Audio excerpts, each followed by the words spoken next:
Bitte, liebes Jesuskind, mach, dass der Stream einfach funktioniert. Hallo? Bitte mach, dass der PC funktioniert. Bitte mach, dass das Internet funktioniert. Das war so schön. Ich hab keine Ahnung. Da unten steht, es ist grün. Das ist gut. Ob der Stream wirklich anfängt, weiß ich nicht. Ich krieg schon wieder einen leichten Kollaps, weil wir schon wieder 30 Sekunden lang auf Start gedrückt haben, aber sich nichts bewegt. Ich krieg einen Vogel. Ich schwöre dir bei Gott, wenn jetzt dieses umeinander pimmeln anfangen, dann kriege ich einen Vogel. Nein, dann kriege ich einen Vogel. So, aber schauen wir aus. Hallo? Hallo? Hallo? Hallo? Hallo? Hallo? Ich glaube, ich höre mich selber. Ich glaube, es geht. So, nochmal von vorn. Liebes Jesuskind. Bitte mach, dass der PC geht. Bitte mach, dass das Internet geht. Ich habe gestern 12 Stunden den ganzen Tag verpimmelt, dass ich einfach heute genauso da sitzen kann wie gestern mit Internet und mit dem PC. Und es war so schön. Es war so schön.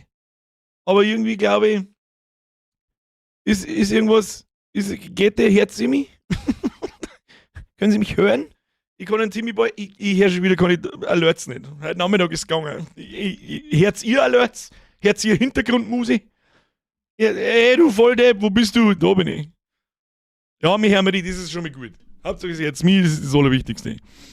Habt ihr einen Timmy Boy gehört? Kein Sound, nope. Ich verstehe es nicht. Jetzt pass auf. Ich verstehe, es macht überhaupt keinen Sinn nicht. Zero. Pass auf, jetzt machen wir mal so. Hört ihr jetzt irgendwas? Nein, Gott sei Dank kein Leerzeichengelaber. Das ist richtig. So, Timmy Boy. Bierger 1, Timmy Boy 0. Herr Gryffindor, kein Mensch weiß, ohne Scheiß, OBS und Sound fickt sich, aber wenigstens geht der Rest. Herr Gryffindor! Ich hab nicht einmal Habitäre gesagt. Timmy Boy, Poppermann, Püt, mehr als 34 Monate, Gryffindor, welcome to the squad. Habi! So, alle Hand wach. So, jetzt erstmal ganz langsam halt. Erstmal folgendes. Habi! Ebens, Bierger, Micker, 20 Uhr. Ich sag das, was ist. Schluss. John spielt 3 Jahre. Wabbalabadabdab heißt das. Mr. John, merci dir. Die Frage ist doch, geht der Game Sound später? Das ist die eigentliche Frage dann. Ich hoffe, das werden wir herausfinden. Herr Moonfire, merci für 14 Monate. Kuss auf die Nuss. Schluss damit. Sturmlakai, Error 404, Donation nicht gefunden. Ja, hilft nicht. Wenigstens geht das. Sagen wir mal ohne Scheiß. Aufgrund, ja nicht aufgrund von Eierne-Tipps, aber ein paar Tipps am Montag habe ich gekriegt, zwecks PC und so, dann habe ich gestern mal angefangen. BIOS-Update. Kennt man jetzt zwar die Festplatten nicht mehr, kennt man erst die Festplatten nicht mehr, kann einen Explorer nicht mehr aufmachen, kann nicht zurücksetzen, kann gar nichts. Ohne Scheiß, dann bin ich 10 Stunden lang da gesessen und denke, mich du eigentlich verarschen. Ich kann keine Sachen sicher nix, über Konsole ist dann gegangen, Gott sei Dank, Gott bewahre, das wenn nicht gegangen wäre, Kruzifix, Alter, dann hätten wir uns die ganze Woche nicht mehr gesehen, sag ich dir gleich schon. So, was ist denn jetzt? Gibt's wieder Mitgliedschaften umsonst, oder was? Stippo! Welcome to the squad. Leider hört sich kein Sound, aber weiß es eh nicht. Weiß es eh nicht, das müssen wir, warte mal, probieren wir mal folgendes, ob es dann jetzt so macht, machen wir Alerts, Monitoring und Ausgabe an. So macht. Ihr sagt's mir, sobald sie irgendeinen Ton hört. Sebian! Mir ist wieder ein neuer Kuss auf die Nuss. Ab in den Chat, habe die Stippo, habe die Gryffindor. Wenn ihr mitmacht, ihr kriegt der Tina Lady ins Gesicht. Ja, korrekt, Tina Pro Gamer. So nicht. Löwensepp, merci dir. Sebian, merci dir. Mein Maiker, merci dir. Schluss jetzt damit. Spielmeister, merci dir. 1 tippt 1. Ich gebe dir gleich 1:0. Nächsten Stream scheiße diese Tür mit Hashtag Leerzeichen. Tja, dann mach ich einfach einen Sound aus. Tja. Was Ton da? Ton und Sound ist da. Das macht überhaupt keinen Sinn, oder? Okay, passt. So macht. Dann stehe ich jetzt nämlich die Hintergrundmusik. Achtung! Hört ihr jetzt der Hintergrund und die müssen ganz leise sein, aber ihr müsst es hören können. Breit ist! Mir ist wieder 5. Kruzifix, recht spät, ich schufe nur noch Mittwochs und Montags Kurzarbeit. Ja, warum nicht immer Kurzarbeit? Warum nicht einfach meinen Halbtagsjob machen? Und auf den Tausender scheißen? Aber das sage ich schon seit 8 Jahren. Was weiß ich schon? Merci dir. Leute, Dankeschön. Ist ja gut. Herr Bünger, der bin auch wieder am Start. Zeit ist 64 Monate, das ist eine Ansage, du. Aber dann kommt der Mike mit 77. What? Mike, Frage an dich, kaufst du Battlefield? Wir sehen uns am Freitag übrigens mit Battlefield. Könnt ihr jetzt bitte schön aufhören mit der Rumdonaterei? Das war gut. Was soll jetzt das? Speckmeister noch mehr so wieder einen Euro. So, nein, kein Musi hinten. Licht laut, Musi nicht. Das macht noch viel weniger Sinn, Alter. Das macht noch viel weniger Sinn. Jetzt pass auf, jetzt probiere ich mit dem Desktop-Audio was. Dann machen wir jetzt alle Spuren aus, außer die 6. Was soll jetzt das? Hört ihr immer noch Dono-Sounds. Ab jetzt. Britze! Auf die nächsten 31 Monate. Ich hoffe doch. Ich bin in 31 Monaten noch da kannst du mal Gift draufnehmen. Außer mir hat vom Stangerl, aber das kann ich nicht beeinflussen. Aber sonst sitzen wir da her und spei irgendeinen Blödsinn. Muss ruhig sein für Hintergrundmusik, da bin ich mir ganz stark. Ich drehe es einmal lauter, machen wir doch einmal so. Hört ihr was? Also ich sehe zumindest einen Balkenausschlag, aber er übertragt sich leider Gottes nicht auf die Hauptsoundspuren, ich weiß nicht warum. Und das ist einmal unser geringstes Problem. Ich bin so froh, dass OBS noch so einigermaßen so ist, wie es war. Mein Stream Deck einigermaßen so ist, wie es war. Jetzt bin ich wieder zurück zu Windows. Was? Muss ich da? Muss ich da? Was? Siehst du das? Bei Mixer sind Wichser mehr als 543.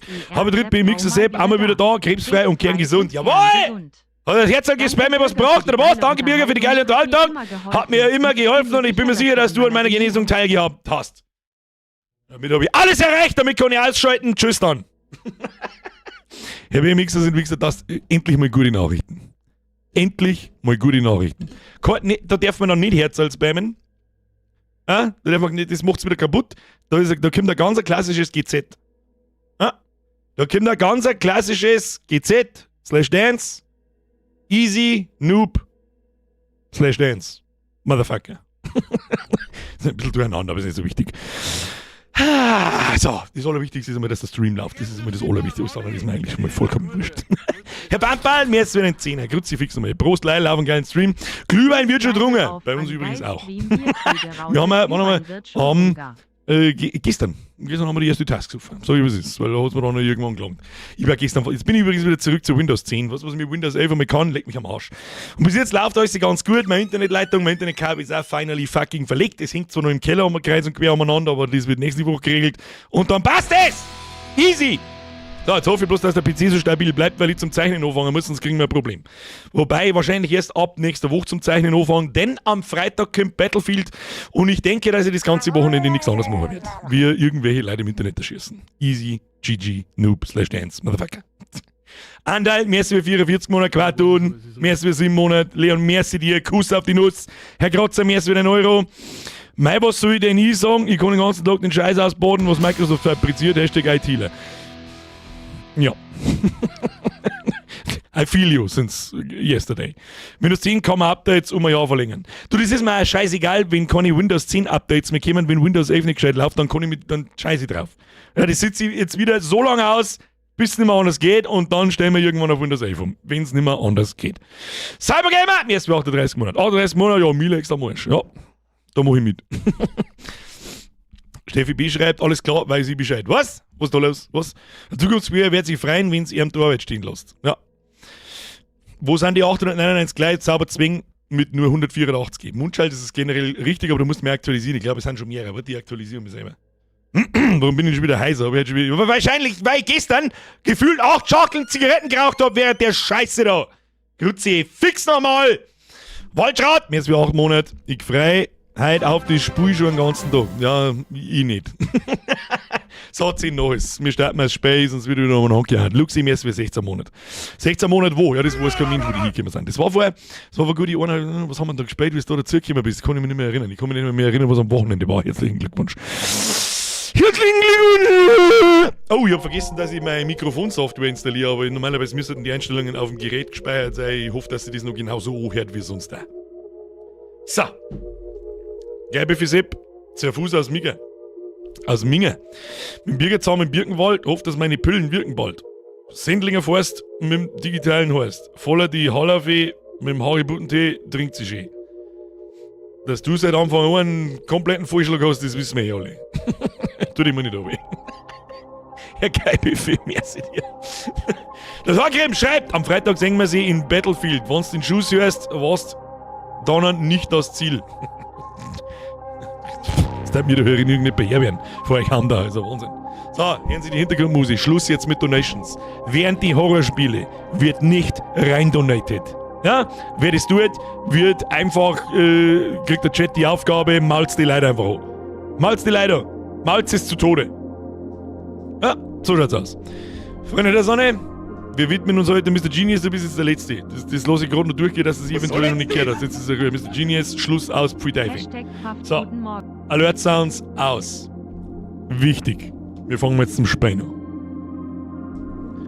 Was spähen wir heute? Wir spähen heute, wie Sie sehen Sie nichts. Warum, weiß ich nicht. Stipo, Schluss jetzt, nimm so ein gutes. Nein, ist nicht. Sobald das Spähauf ist, wird nicht mehr eine donated. Timmy, weiter, du fangst einen Bann, ich garantier's dir. So. Meine Damen und Herren, bitte lehnen Sie sich zurück. Wir spielen heute ein weiteres Emika Games Spiel. Das waren letztes Jahr und vorletztes Jahr mit Abstand die besten Indie-Horror-Spiele, die wir ausgezogen haben. So wie es ist. Der Typ ist normalerweise nicht dafür bekannt, dass er uns lang mit irgendeinem Ambiente-Horror, wie Nadine vorher mal geschrieben hat, auf den Sack geht, sondern es könnte passieren, dass uns eventuell aber mir das Headset vom Kopf fliegt. Wir werden sehen. Darum, die Ansage des Oktobers. Bitte stellen Sie Ihr Licht leise, Entschuldigung. Wer daheim in der Hellen sitzt, kann gleich sein Fotzen halten. Sound hell, und zwar auf Anschlag. Ich tue mein Mikrofon wieder weg, ich streng mich an, dass ich nicht zu nah reinblähe, damit es euch nicht den Schädel zerreißt. Aber muss so. Musik ist gerade fast zu laut. Das kann ich nicht ändern, it is what it is. Das soll ich auch vom... Du weißt aber schon, dass du einen Lautstärkeregler hast, oder? Das wissen Sie. Aber da kannst du nicht ganz Unrecht haben, weil normalerweise, warte mal, 3 ein Desktop-Sound auch auf -2 dB, aber das ist noch nicht so. Freunde der Sonne, wir spielen nicht auf Russisch, blöd. Wir spielen auch nicht auf Espanol, CC, fliegen. Wir spielen natürlich auf Englisch. So sieht das aus. So. Wo ist in weiser Voraussicht so? Evi Marder hast du wieder nicht aufpasst, gell? Licht, leise, Sound, hell und los. Während dem Spiel wird nicht rein donated. Schluss damit. Wo ist mein Notfall, Tina Pro Gamer? Moment. Ich leg's nur zur Sicherheit, lege es auf Zeiten. Und dann da die sagen, drehen wir uns den Monitor zurecht. Wir spielen das Spiel übrigens heute, bis wir fertig sind. New Game? No. Fang gut an, super. New Game? Yes. Oh Gott. Our parents got divorced when my little sister started 6th grade. She didn't want to leave town with mom, switch schools, or try to make new friends. She insisted on staying with dad. I was already out of the house by then, well into my 30s. It's been 3 years since then. She'd visit us during the holidays and always said everything was fine. But after the divorce, dad started drinking. Now it's sagt der Babs, schafft schon wieder die Pfutzenblöde gesagt. A lot. We were worried. But she kept saying she was handling it, and the grandpa was looking after them. Today I'm heading back to visit her and surprise her. I'll be staying with grandpa. He's the only one who will know I'm coming. So, kleine Schwester wollte nicht fort, Papa hat das Saufen angefangen, wir haben fort, wir kommen wieder zurück zu Besuch, nur der Opa weiß Bescheid. Schauen wir mal, was passiert. Nichts verstehen, Praktikum. Und den Tampon nicht vergessen. Stimmt, das Notfall-Softie. Notfall-Softie haben wir auch da, ja, falls war. So, dann der Lesung, hier Continue, schauen wir, was passiert. Es ist anscheinend übrigens auch, also Spiel heißt übrigens Pieces of Me. Und es ist anscheinend eine Fortsetzung von September the 7th. Das haben wir letztes Jahr oder vorletztes Jahr gespielt, ich weiß nicht mehr genau, ich glaube letztes Jahr. So. On my way, ja natürlich passiert erst mein Autounfall. On my way I got into an accident and ended up spending the night in an abandoned village. Something inexplicable, keine Ahnung, das Wort habe ich noch nie in meinem Leben vorher gehört, was happening there. It felt like stepping straight into the heart of a nightmare. After finally contracting emergency services, I resumed my journey to my grandfather. Okay, warum ist das wichtig? Auf dem Weg zum Opa haben wir einen Unfall gebaut. Und irgendwelche komischen Sachen haben passiert. Müssen wir das jetzt spielen, den Abschnitt? Ja, herzlichen. Einen Tag später. Grisha. 3 nachmittags. Das ist am 30. September. Herzlichen Glückwunsch. Und wenn mich nicht alles täuscht, haben wir das nicht schon mal gesehen? Oh, Achievement gekriegt. Hi, welcome to the game. Inexplicable heißt unerklärlich. Ja, Herr Blanker 10er, merci dir. Haben wir wieder was gelernt schon, ja? Okay. Ich bin in die Toiletten eingestiegen, Entschuldigung. Okay, da kommen wir wie immer so. Vogel! Deswegen, springen kann man nicht, kann man sich ducken, nein, kann man auch nicht. So. Irgendwie kommt mir diese Nachbarschaft bekannt vor. Das mit den Plattenbau-Hochhäusern da, das haben wir irgendwo schon einmal gesehen, meine ich.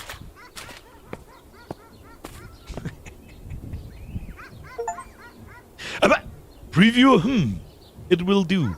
Habe jetzt da ein Achievement gekriegt, indem dass ich diese 2 Idioten da gefunden habe, ja, sehe ich das richtig. Wer das Meme nicht kennt, der ist raus. Was da kannte ich schon einige. Nein, jetzt schauen wir uns um, so das. Was, man kann ich nicht schneller gehen, wieso? Ist das der Ernst? Das ist nicht der Ernst. Da hinten ein paar Merkelballer. Gehen wir nicht. I've just come from there. Go to your grandfather's apartment. Okay, da haben wir gerade gekommen. Müssen wir zu unserem Opa sein Apartment gehen. Die kennen wir doch von September 7th. Ja. Plattenbauten kann fast Daisy sein. Stimmt, nur in Daisy gibt's Plattenbauten. Stimmt. Die waren ja schon in September 7th. Ja, es ist ja eine Fortsetzung von September 7th. Und warum... Ja, auf alle Fälle beim Gehen, warum wird Musik... In the video settings you can enable or disable visual hints. Ja, doch, die haben wir uns schon. Die schaut man nicht aus, da wirst du wahnsinnig. Oh, unsichtbare Mauer. Nein, ist doch keine unsichtbare Mauer. Da wollte irgendjemand die Stullen streichen. Merkst du das wieder selber nicht? Naja, es ist ja nur hell, so schlimm kann es nicht sein. Gute Grafik, oder? Du, für ein Indie-Game, das Ding kostet 3 Euro irgendwas, keine Ahnung. Klang's überall. Was heißt denn das da rechts? Urschablett. Jetzt mal Treppen aus. Looks like Grandpa's out. I'll check the mailbox because he often hides the keys there. Mailbox. Hier, Top. Was kann... Hier... Ah ja, okay. Top sagt uns, check the Mailbox. Mailbox. Wo ist die Mailbox? Wir haben jetzt Zimmer Nummer 17. Das merken wir uns gleich einmal. So, da schauen wir gleich einmal. Was ist da los? Da, hier 17. Easy. Gutes Versteck, Opa. Gutes Versteck. So. Schlüssel haben wir.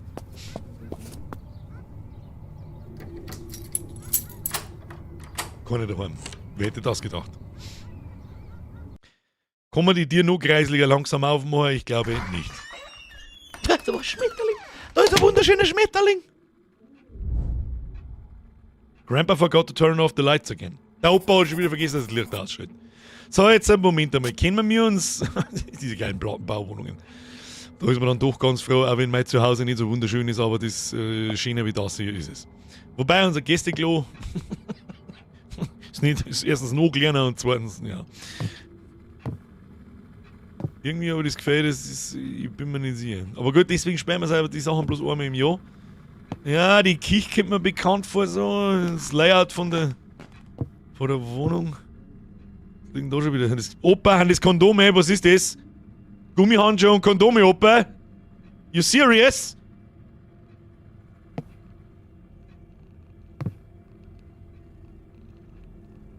Ja, Katzschnüren.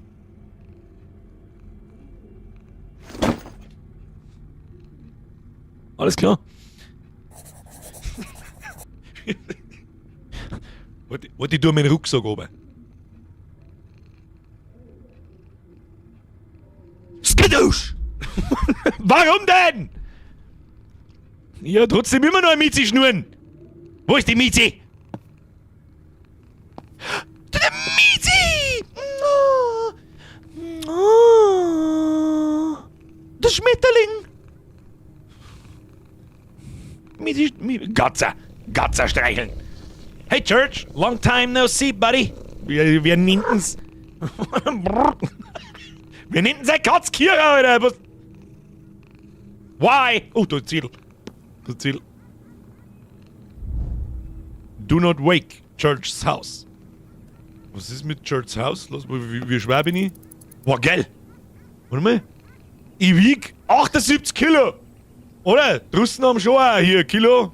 Nicht irgendwie Pfund oder so ein Dreck. Oder was eigens, weil ich wiege 78 Blät. So, Ziel wollte ich anschauen.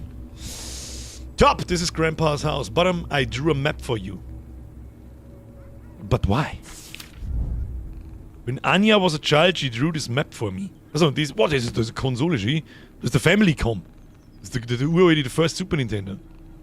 78 Kilo ist aber lange, oder? Also unter 80 habe ich schon wirklich lange nicht mehr gegangen. Was ist der Knaggertsen? Lass mich in Ruhe.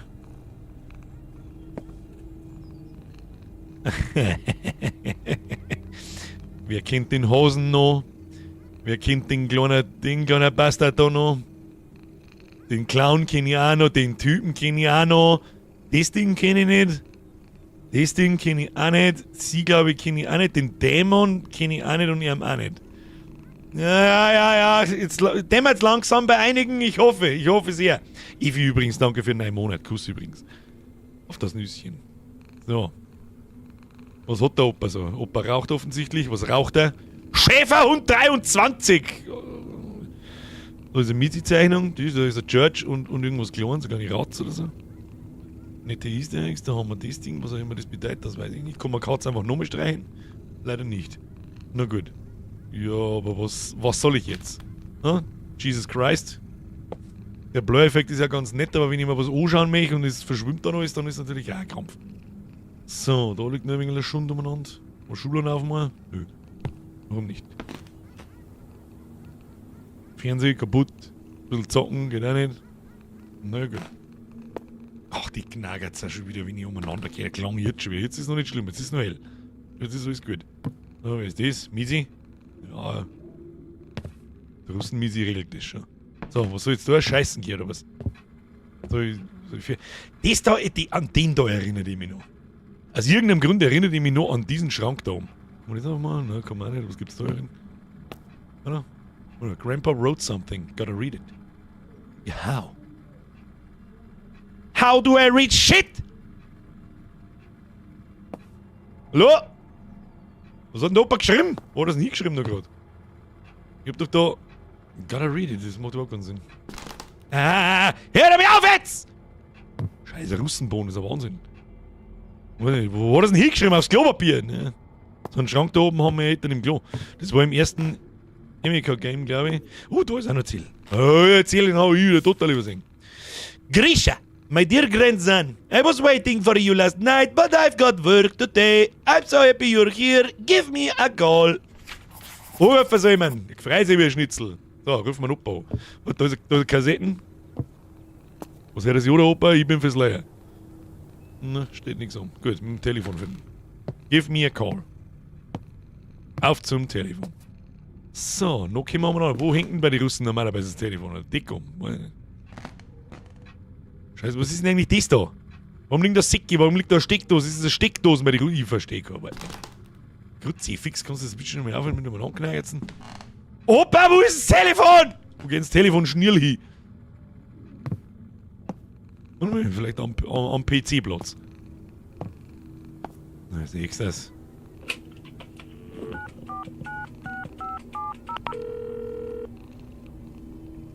Die Hörer musst du schon in die Hände nehmen, gell? Technologia! Grandfather, hello! Grandfather, Grisha, hi! Sorry, I couldn't be there to meet you. I had to leave for work. It's not a big deal. I had a tough journey and couldn't make it on time. Ja, wir legen uns jetzt schlafen, lass mich ran. Grisha, you're welcome to stay with me as long as you need. I understand why you don't want to live with your father, but try to see things from his perspective too. Aber Probleme mit dem Papa anscheinend. Merci. I've prepared a folding bed for you, just like you asked. Anisha or Anya used to sleep in it sometimes when she stayed over. See you in the morning. Alright, grandfather, I'm going to get some rest. See you. Bled. There are so many memories tied to this apartment. I used to sleep over here a lot when I was a kid. And later, I'd bring my sister with me. She loved spending weekends with our grandparents. But after grandma passed away, we stopped coming as often. Now I regret that. Ja, das tut mir immer. Grob mal die Ansage. Turn on the record player and take a look around the living room.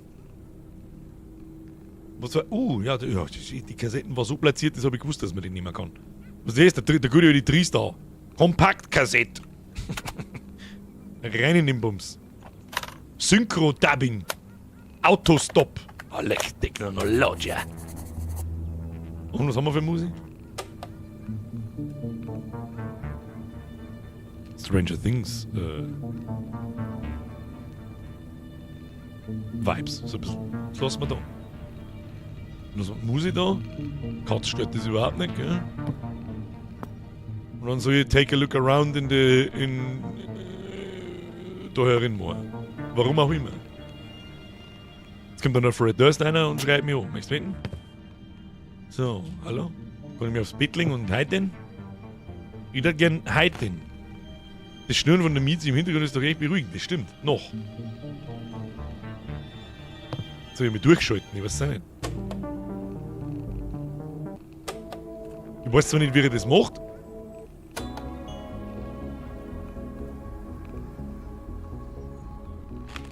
Also bei der Kassetten weiterschalten, aber da werdet ihr schon wissen. So. Und die zu mal?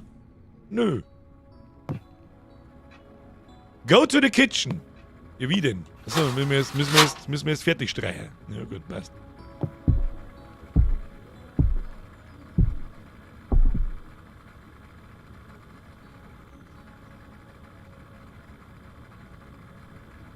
Es ist nur hell, da fehlt uns nichts. Ich weiß nicht, wer da gegangen ist mir aber auch völlig wurscht. Turn on the electric kettle. Was ist denn der Kettle, glaube ich, da? Weiß ich nicht. Scheiß damit da rein. Haben wir da? Good old Walkman. My old audio player, I used to love listening to it. Wie lange liegt der da drin? Seit 30 Jahren oder was? Ja, nimm ihn halt dann. So mit dem Scheiß. Gute. Oh!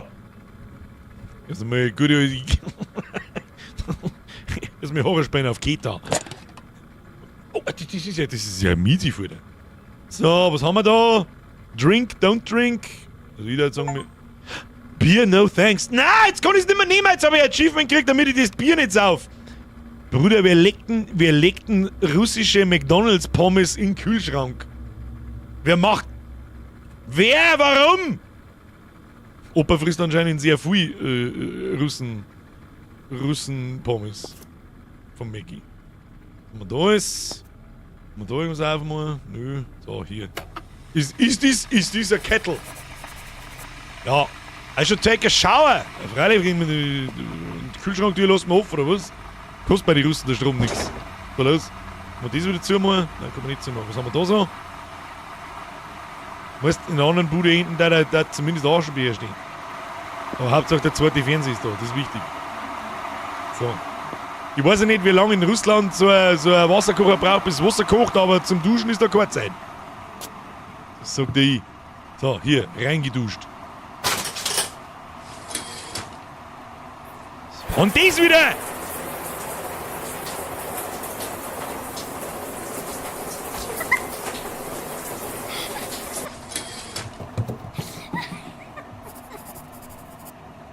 That house in the village, I still can't get it out of my head.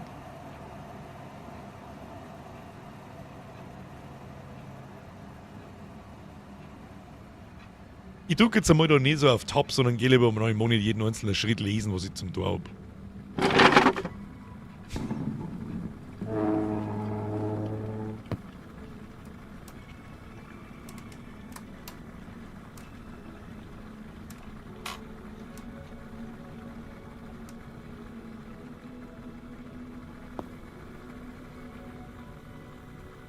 Mann, es ist nur hell und es ist schon unangenehm, los mich. Was ist nicht?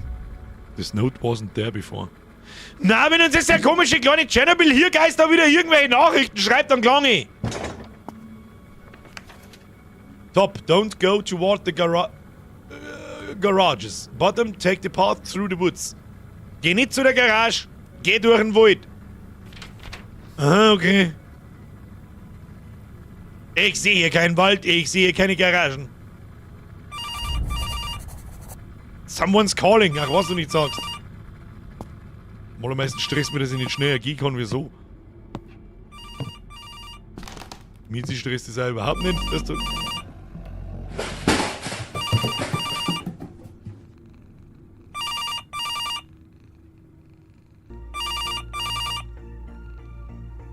Mach sofort die scheiß Musik aus, weil ich ausraste.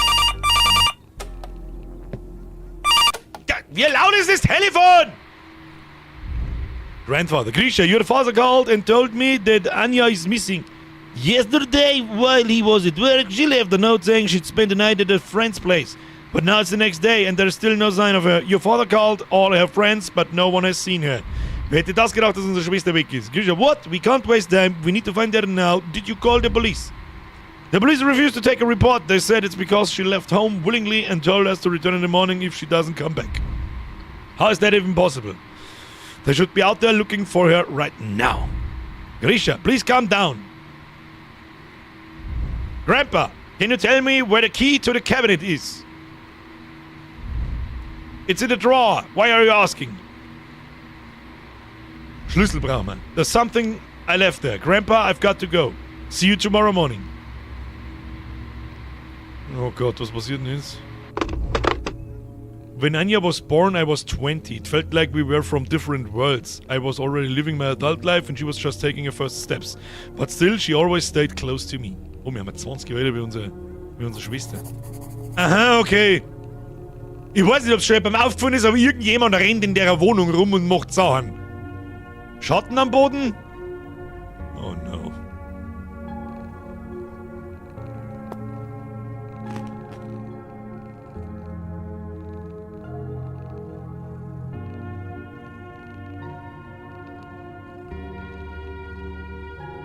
Ich sage einfach nichts dazu.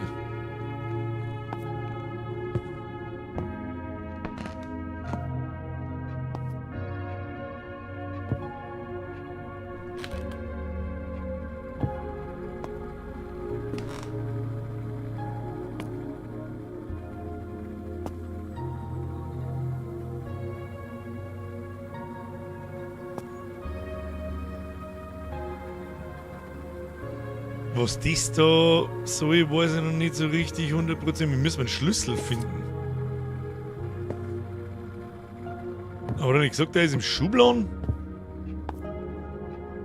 Hirschi, Schluss mit Donaten während dem Spiel. Gibt's eine auf die Nuss. Ja, du rennst in der Wohnung rum und machst Sachen. Grüß dich. Die einzige Entschuldigung, die ich gelten lasse. Da, irgendwo dort, der Schubladen schaut verdächtig aus. Dieser Schubladen schaut verdächtig aus. Da ist er aber nicht. Ja dann, was steht denn da hinten? Der Schatten macht mich fertig! Was steht denn da hinten? Saslung. Schlüssel im Drawer, ja. Was heißt ein Drawer? Waschmaschine, schreibt jemand. Das kann ich nicht glauben. Na. Der Block schaut aus wie Pripyat, ja. Jetzt dübeln wir gemütlich rum und mittendrin haut uns vom Stuhl. Ja, das Gefühl hab ich halt immer. Aber jetzt schau ich einfach mal schnell. Check the Glass Cabinet. Was für Glass Cabinet? Das Ding da hinten, oder was? Ach, da. Hab ich nicht gesehen, ja? Ah ja, der Opa im Krieg mit einem Schäferhund.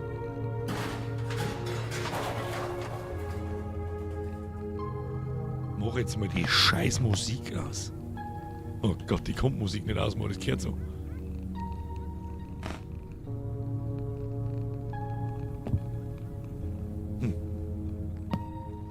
Schlossschrank, gibt's doch eigentlich bloß den da. Is there a key? Da, jetzt hat das Bettel umdreht und da ist der Key da. So ein Huhn. So. So Schatten, oder? Ja.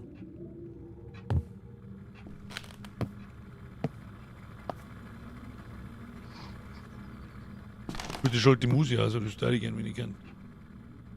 Das würde ich gern, wenn ich könnte. Aber was der jetzt mit dem Schlüssel?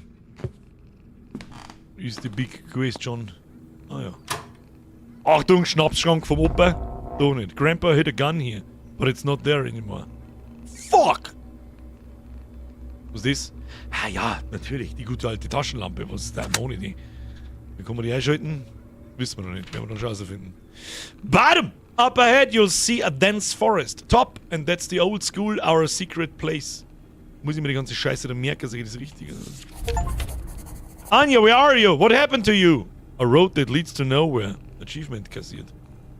Ja, und jetzt kann ich mal Pfotzen aus Tisch hauen, oder was? Jetzt ist ja der Schatten weg. Ja, toll, danke.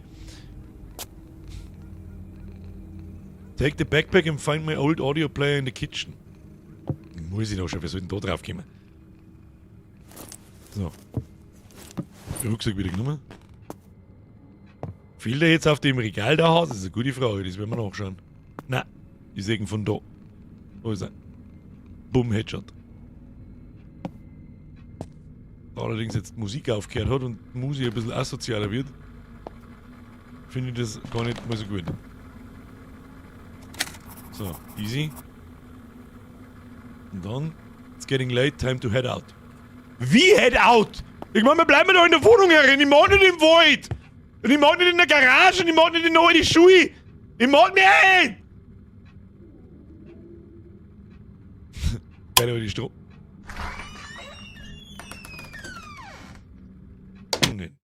Na. Doch, jetzt unten ist ein Miezi. Mach nicht langsam. Und jetzt?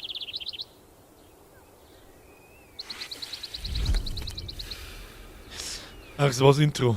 Emika Games Presents.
Und jetzt gehen wir einfach im Wald rein, oder was?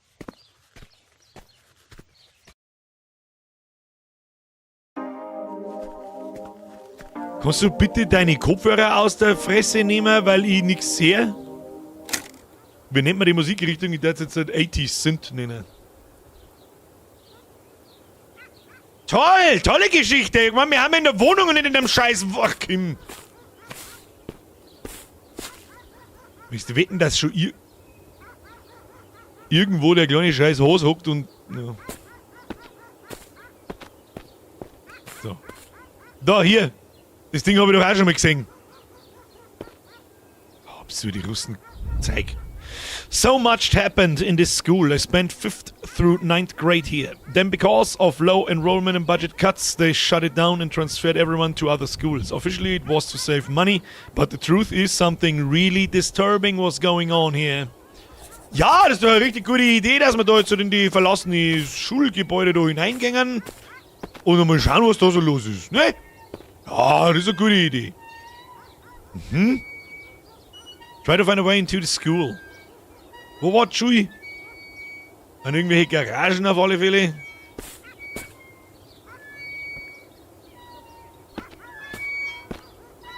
Mr. Teddybear, can you stop this shit? Also, in der Schule hat's geheißen, dann soll ich dann aus Budgetgründen irgendwo anders hingeschickt werden. Aber jeder weiß, dass eigentlich komische Sachen passiert sind.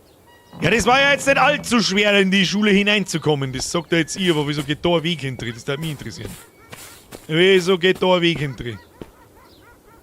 Hm? Na gut, da geht doch kein Weg hinter. Das ist die sogenannte unsichtbare Mauer, damit nichts passiert. Chernobyl ist passiert, ja, das kann natürlich sein, aber wir wissen mal nicht so genau, wo wir da sind. So, hab ich Taschenlampen, bitte, ich seh nichts. Oh no. Warum ist denn aber auch dieses... I can't get into the school from here, I need to find another way. Ja, so können wir nicht in die Schule hinein, müssen wir einen anderen Weg suchen. Find another way into the school. Ist recht, ist recht. So, was haben wir da? Ah ja. Schön. Links oben Lehrerin, die ist da in der Mitte hinten der Kopf, den man nicht sieht, weiß kein Mensch, sind wir vielleicht mir. Ich weiß es nicht. Da hängt wieder Babuschka vom Russen-Thema. Hat sich nicht irgendwas geschrieben, man soll durch den Wald gehen und dann... Jetzt gehe ich trotzdem mal da, das schaut verdächtig aus. Da kann ich doch... Ah ja. Siehst du das? Brechstange wo? Brauchen wir nicht, können wir drüber steigen. Top hat irgendwas gesagt. Was hat Top gesagt? I saw a crate inside the school, grab it! I can use it to climb through the window. Was haben wir gesehen? Was haben wir gesehen? Ein Crate? Was ist denn eine Crate? Kisten? Was ist das eigentlich? Warum liegt denn da ein Pissoir vor der Couch? Ich mag es eigentlich gar nicht wissen. Ich will es nicht wissen. So. Irgendwo, da ist die kistige Kiste, ja. Kistige Kiste.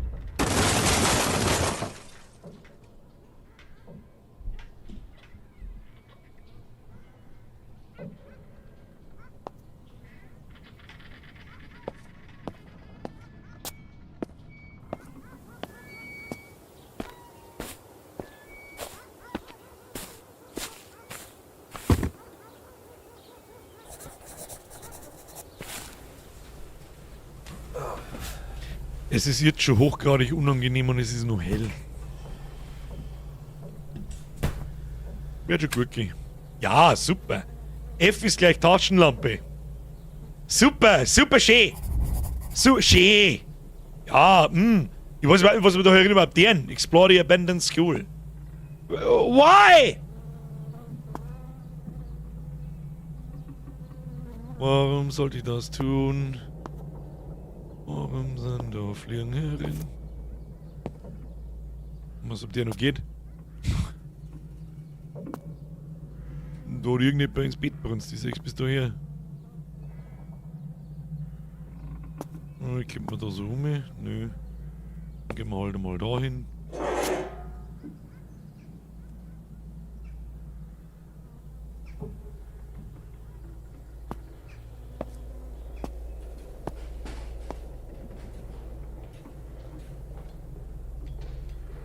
Why?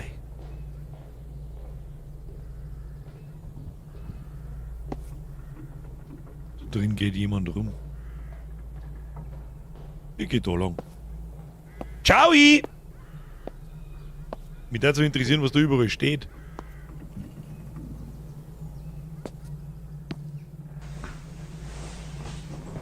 Okay, so gehen wir durch. So kann man ein Ladescreen natürlich auch verstecken. Also okay, da hat sich irgendein Papier voll sützig gesucht. Okay. Was ist jetzt wieder? The air reeks of vagrants. Why are teenagers so drawn to places like this? Weil es Drogenabhängige sind, ganz offensichtlich. Ich meine, wie viele Spritzen möchtest du am Boden healing, dass du weißt, was los war? Was? Was? Wo ist einer gestanden? Ist da einer gestanden? Ich weiß nicht, ob da einer gestanden ist, ich glaube nicht. Nein, so ist sowas nicht.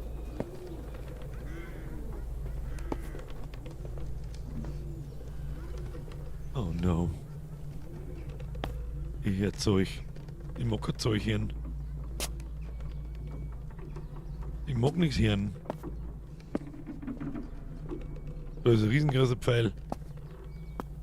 Oh, wir haben was gefunden. This is Anjas handwriting. Das hat unsere Schwester geschrieben anscheinend. Das ist ihre Handschrift. Juli 15. 15. Juli.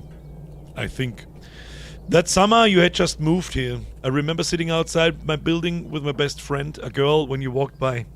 We decided to joke around, thinking you would just keep walking, but you stopped. After that, you started coming here every day. We would stand in the entrance for hours, just talking. You told me that you and your parents were planning to move to our neighborhood, and I remembered how little by little I started waiting for you to show up. Use your wings? I never leave my mind? Zigaretten? Kuss, Kuss, Kuss. Ist das ein Liebesbrief? Ah, du Fotze, halt doch dein Maul! Warum nicht mehr Scheißkinder? Warum? Oh no. Oh no. Ist der da vorher schon gesessen?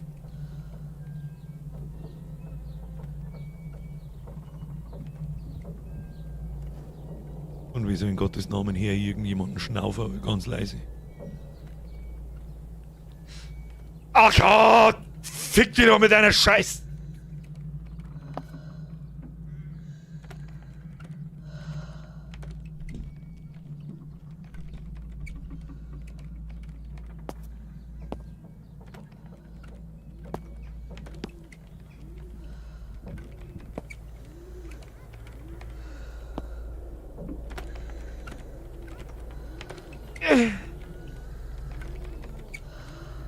Oh, Vogel. Ja, der Babyvogel. Ah. meine, aber wir haben das Gastenzimmer noch nicht ganz durchgeschaut. Warte mal, da können wir da auch noch mal gehen. Machen wir da mal. Gehen wir nicht durch.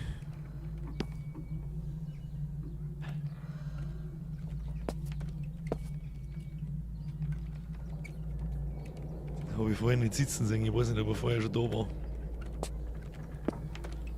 Ich weiß jetzt nicht. Verschnauf doch zur Gau. Warum tu ich denn das, Alter? Was? Geh wieder zurück. Miti! Die war vorher noch nicht da.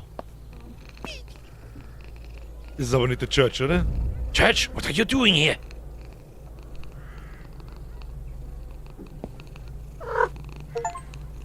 Hey Church!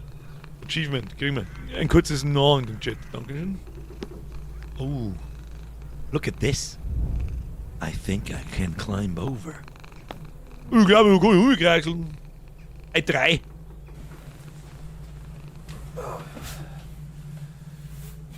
Mit Schleidern, umkreiseln.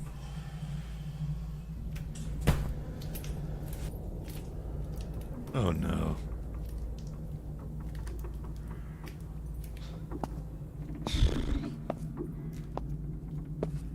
Das ist der Hasen-Dude, ich seh dich schon, tu dich nicht rein. Wie wenn ich irgendwas lesen kann, oder?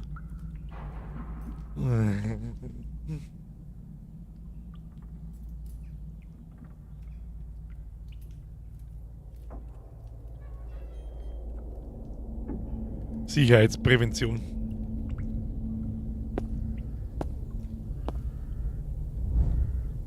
What the fuck? Hm? Richtig. Oh no, jetzt wird's asozial. Na, was schreibt denn da so? Warum schreibt da was? Nicht. Nicht schreiben. Na, das tun wir nicht. Oh, da war was. Was war da? Warum haben sie nicht mehr so komische Beitel, wo irgendwelche Gesichter ausradiert sind? Leck mir am Arsch dann mit dem Mist. Shit, kommt schon. Ah, jetzt kommen wir sich auf einmal durch. Ducke.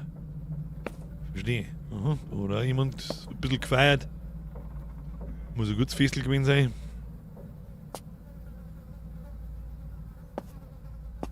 Muss ein gutes Festel gewesen sein. Ich hock mich mal da unten rein. Na, geht nicht. Musik ist ganz furchtbar unangenehm. Aber gehen wir wieder aus. Da ist hell. Das ist gut für uns. Oh, da haben wir wieder was gefunden. Okay. Technik, das überfliege ich jetzt ganz schnell bei einem Roman vorlesen, da kannst du mir mal am Arsch lecken. Technical assignment for continuing run independent school number 1. The location needs to be fully prepared before filming on the morning on the sketch everything out and right before shooting we set up the cameras. Props should also be placed in advance. Introduction location abandoned school. Shooting date September 3rd for mild horror investigation. Objective to create a chilling immersive atmosphere using props and pre-recorded elements to bring the story of the cursed place to life. Da wollte also jemand einen Film dran da in dieser Schule und das ist so ein kleines Storyboard anscheinend. Ja, hätten wir mal vorher die halbe gesoffen. Vor allem, es passiert schon wieder. Wow, I must really gotten into it. It's dark out already. Haben wir mir jetzt da 2 Stunden lang dieses Scheiß...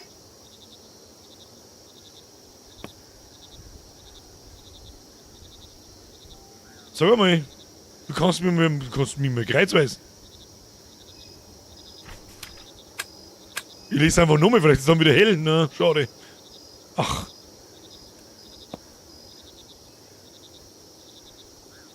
Ach. Ach. Ach. Ach, weiß man kann nicht schneller gehen wie so, nur das dreht voll schnell. Jetzt stehen da überall Kameras umeinander, oder? Du kannst mich mit dem Arsch, wenn jetzt so eine Outlast-Scheiße daherkommt.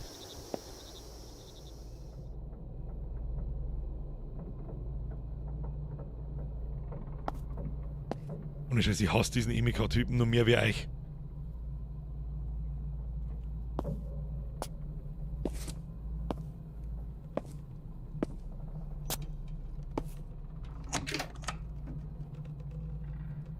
Da ist zu.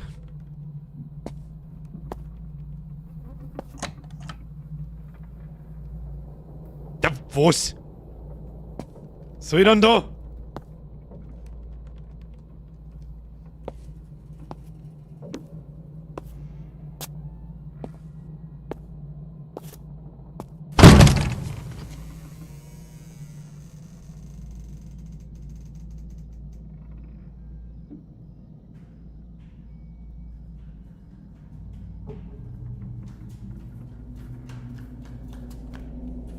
Alter, das Scheißgewatschel. Halt die Fresse. Halt die Fresse mit dem Scheißgewatschel hinter mir. Ich raste aus. Entschuldigung, Mikro weiter weg.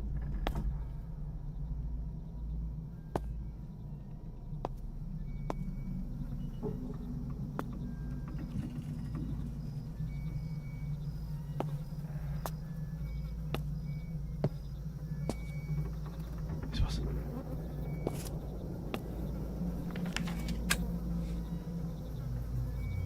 Haben Sie denn für ein Problem mit Kindern? Warum macht ein Taschenlampen aus, wenn er das Beutel nimmt und...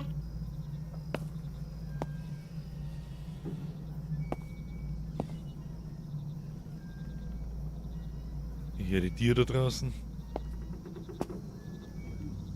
Oh ja. Nein, nicht. Nicht. Nicht.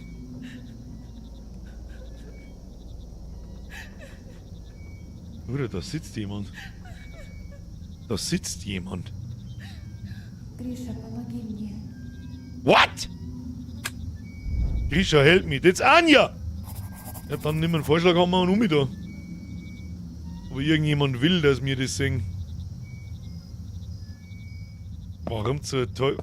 Alter, wollten die da einen Snuff-Film dran? Okay, jetzt wird's langsam ein bisschen extrem.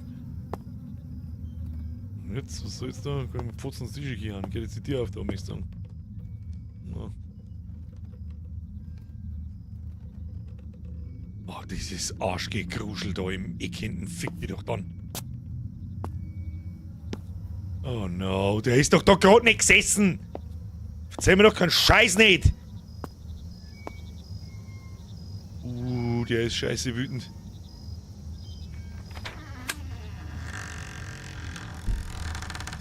Ah! I just need to hold on to you to hear that everything will be okay. I really did love you. I just want to wake up as someone else and stop lying to myself, but this is my reality no matter how awful it is. Ist mir wurscht, wer das geschrieben hat, Mock!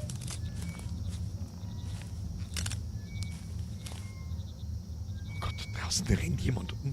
Halt doch dein Maul. Okay, halt dein... Oh Gott! Oh, leck mir mal schon, das fühlt sich alt. Da hätte ich mir, weiß ich nicht, 15 Liter eiskaltes Wasser über... Da haben wir mich laufen lassen, Gott sei fix!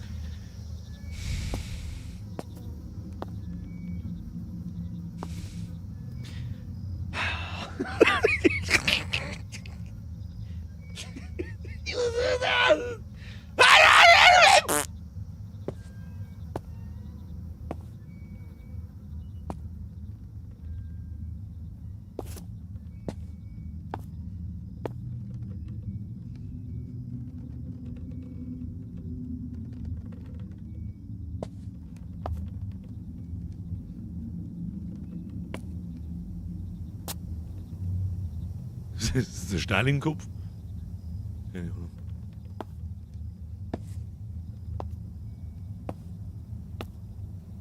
Gut, aber die Vorschlag haben wir, das ist der gute, das ist der gute. Da haben wir noch einen. Ich weiß nicht, was das soll, aber lass mich in Ruhe. Was? Stalin, Lenin, Lenin. Okay, lass ich durchgehen. So!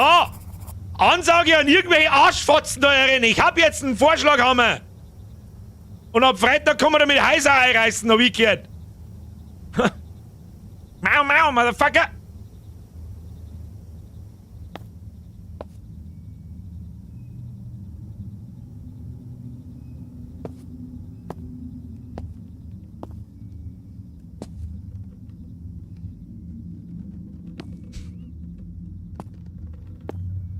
Mir doch nicht verzeihen, dass da jetzt nicht irgendeine Scheiße passiert.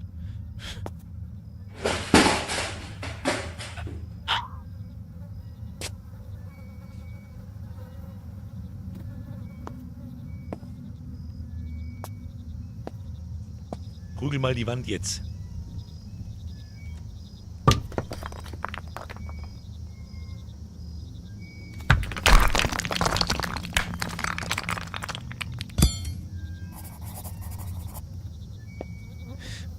Das ist das Titelbild. Das Bild des heutigen Abends. Loch in der Wind. Natürlich jetzt sitzt da wieder keiner drin, das ist ja klar. Sondern ich war ja total... Kleines Hurenmistvieh. Warum kann ich jetzt da nicht einfach... der Harrison Ford schon hin? Der Russen Indianer Blät. So. Was haben wir hier?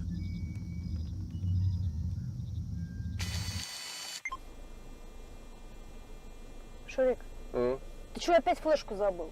В смысле? Я вставил ее в камеру. Ты... Ну что, погнали? Погнали. Das ist ja cool. Зачем ты его убираешь? Так размагнитится. Понятненько. Да сама тут душнела, ну и правда. Ну вот у тебя диск потом работать не будет, а у меня будет. Погнали. Не, Ist das игра, unsere Schwester? короче, очень классная. Прям я в восторге. Правда, там пройти момент не могу с пугалом. Там крюк не цепляется. Дочку обязательно играть научу. Привет. Всем Сэм. Сегодня мы с моим напарником направились в одно из самых мрачных и пугающих мест – заброшенную школу. Говорят, здесь обитают даже призраки. И сегодня мы с вами узнаем, насколько это место страшно на самом деле. Пока мой напарник настраивает свет, я вам расскажу пару историй об этом месте. Я это вырежу. Hat schon funktioniert. Что это? Не знаю, Иди проверь. сама иди. Ну иди проверь, ты мужик или я?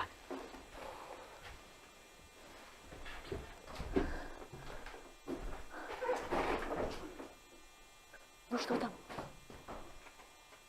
Саш, что там? Да нет здесь ни хера. Это, наверное, крыс. Хуисы, блядь.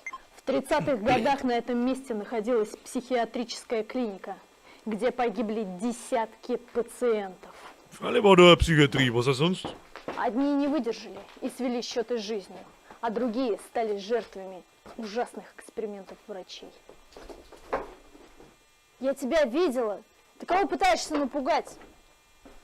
Мы еще не начали, а этот парень пытается меня напугать. В 50-х годах это здание закрыли, а через 10 лет его снесли. И именно на этом месте построили вот эту школу, в которой начали происходить какие-то странные и страшные вещи. На первой линейке, на самой первой линейке из окна выпал ученик. Конечно же, это специально несчастный случай, но... Саня, это Das ты? Ding wenigstens halber 10 aus. Но вскоре ученики стали замечать силуэты в коридорах. Количество самоубийств начало расти. Школу окутала атмосфера безысходности и страха. Даже учителя признавались, что здесь творится что-то по-настоящему жуткое. Сань? Сань, это ты?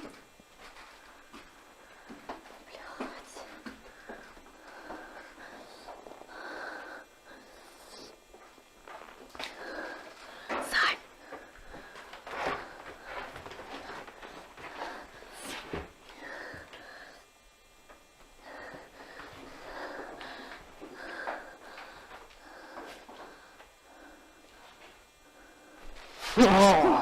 Blöd! War klar, dass was passiert! Или еще дублик.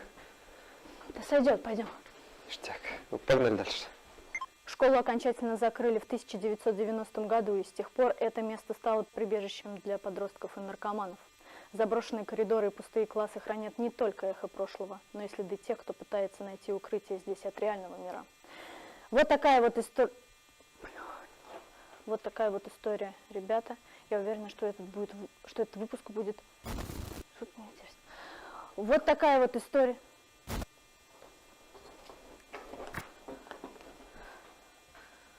Саш, Саш, это не по сценарию. Ну что, погнали? Ты что, призраков испугал? Luft.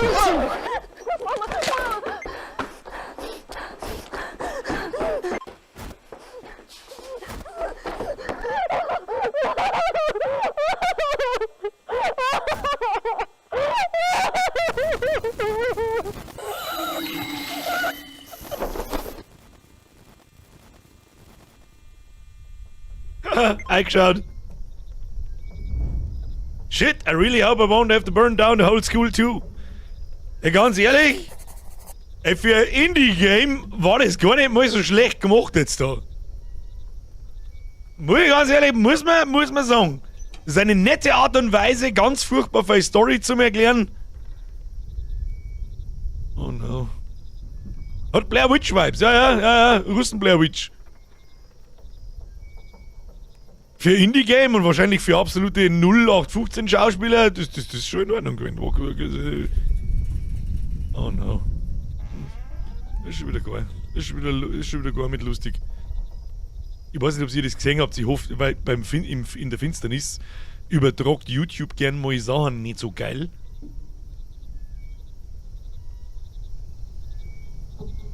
Da ist hinter ihr jemand gestanden, das nicht er war.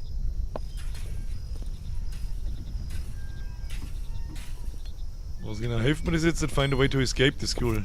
Okay.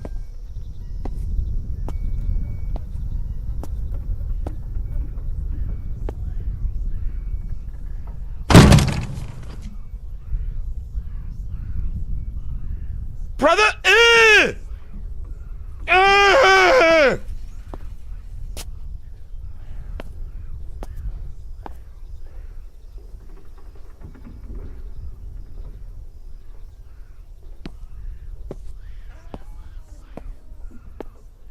Ich hoffe, ihr hört das weh. Ihr habt den Sound nicht auftreten und Kopfhörer auf. Nicht!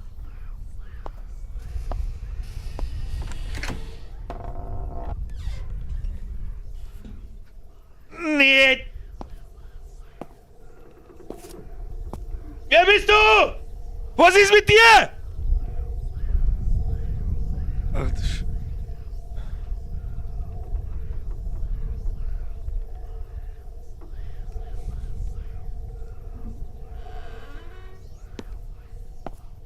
Geh mal halt durch dein Fotzen, Alter.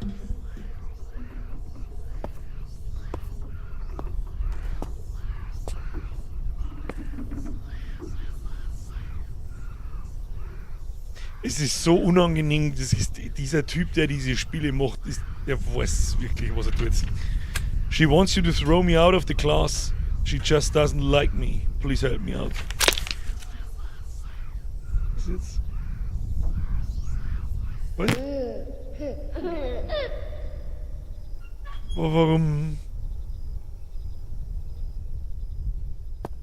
Oh no. Ja. Ich geh. Nicht.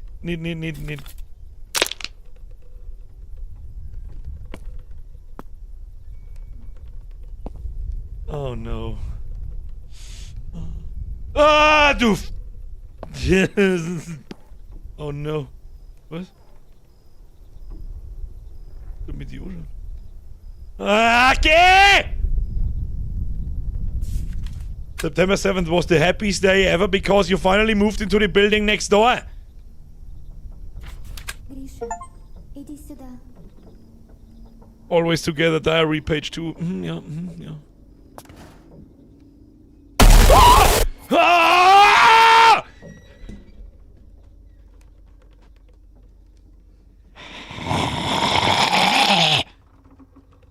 Ich hab nix! Pro-Gamer verwenden übrigens den neuen Horror Oktober Pulli.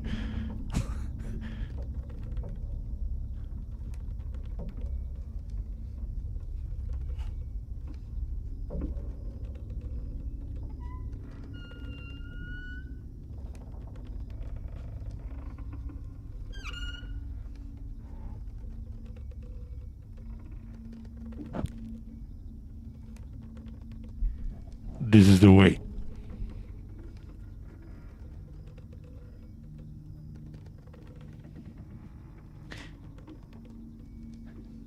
Pro-Gamer-Kleidung. Hör jetzt auf!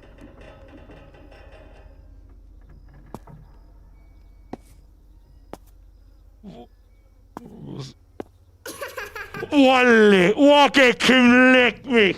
Leck mich am Arsch! Ich kann nicht richtig reden. Walle. Ich stelle eine kurze Frage. Hat irgendjemand in Sidious gesehen? Fuck you. Ich muss ein bisschen aufhören mit dem F-Wort, weil sonst wird der Stream wieder geben. Wenn die Brillen beschlägt, ist es Cheaten. Schon ein bisschen, deswegen habe ich wieder aufgemacht.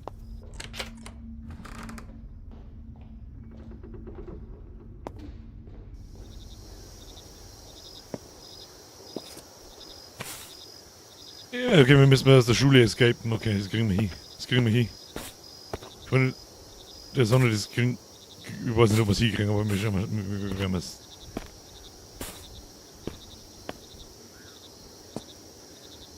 Das ist doch nicht scheiße. Was ist mein Problem jetzt ist? Jetzt höre ich nicht gescheit. Jetzt höre ich wieder, passt schon. Ohne Sound funktioniert es nicht.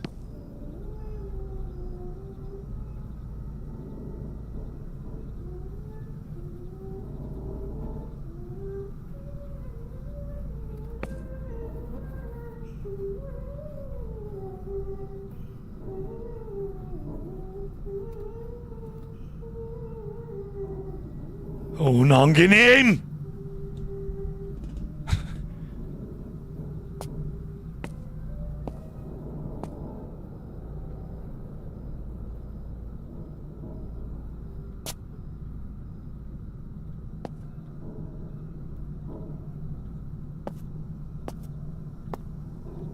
Was soll denn das jetzt?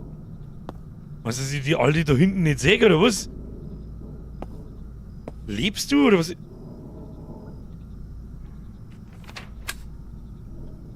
I know where Anya is. Check the second floor of the school. But be careful, Olga Alexandrovna clearly doesn't like you being here. Wer zum Fick ist Olga Alexandruschka? Was weiß ich? What? What? Ah, was für Miezi? Church, what happened, buddy? Oh Gott, this is emotional support meets. Oh, emotional support meets. Oh. Okay. Streichen? Wieso ein Streich? Warum stellt denn keiner einmal die Frage, warum ist jetzt da ein Kind gestanden? Hm? Warum? Check the school courtyard. Aber warum?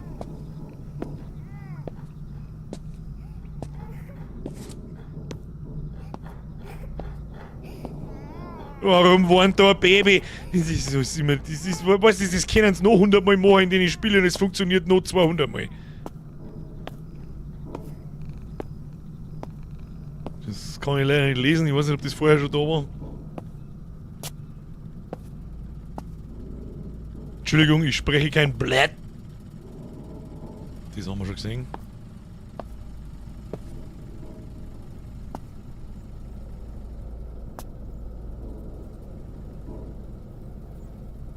Ich glaube, der weiße Pfeil zeigt immer so ein bisschen... Ja, freilich ist das Kind da weg, ist ja klar. Und warum schaust du durch die Brillen durch? Das ist eine gute Frage, Bernie, ich weiß nicht. Sitzt da schon wieder da, der Mann. Das ist immer noch dasselbe Checklist. Oh no.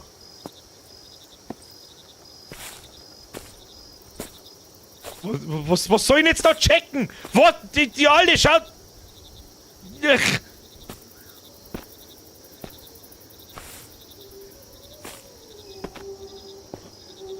Oh, was läuft denn? Die habe ich vorher nicht gesehen.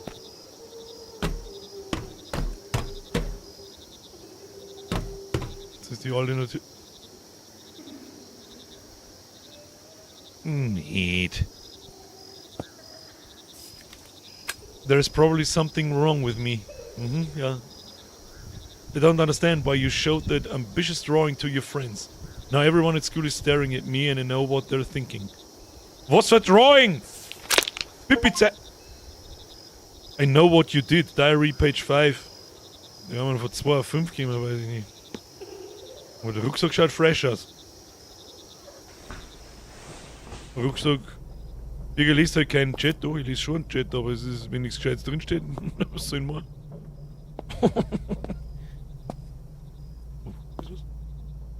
Und wer zeichnet denn so einen Scheiß? Sag. Principal's office, hide the rope, we'll figure out where exactly later, spread out some old documents, place archive files around, still need to come up with a way to use the safe, appended a fake door in one of the rooms. You need to figure out how to swap it in the shot, memorize lines. Genau, Scammy, das ist ein weiteres Stück von diesem Skript. These guys came well prepared, but something went wrong. Ja, das sind die Typen, die da die ganzen Kameras aufgestellt haben, aber irgendwas ist in den Popo gegangen. Wie viele Kameras haben die dabei geholt? Was haben die vor?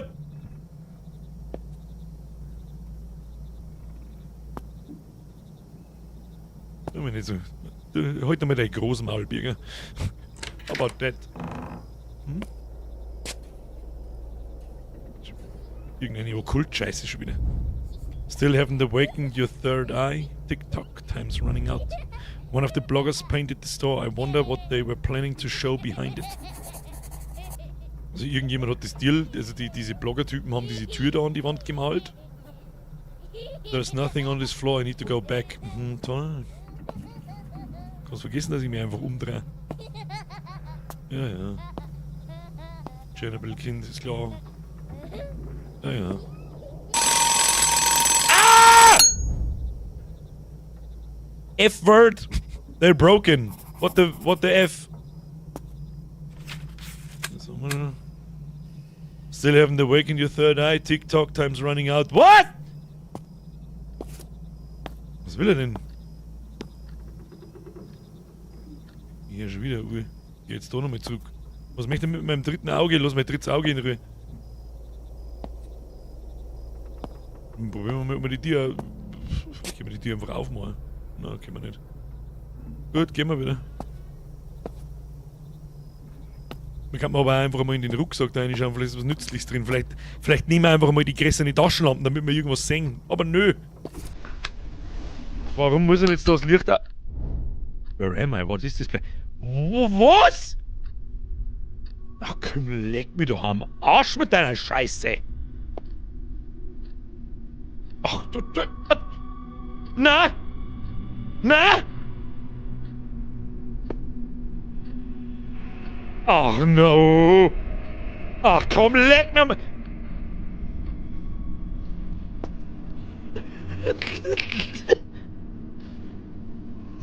Okay, hi.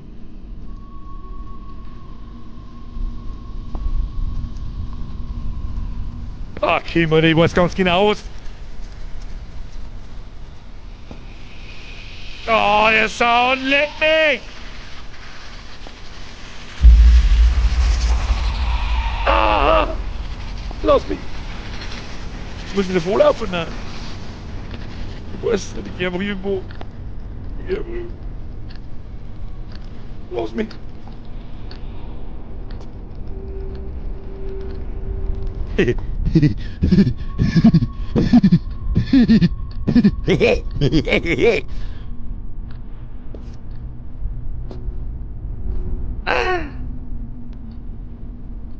Ne?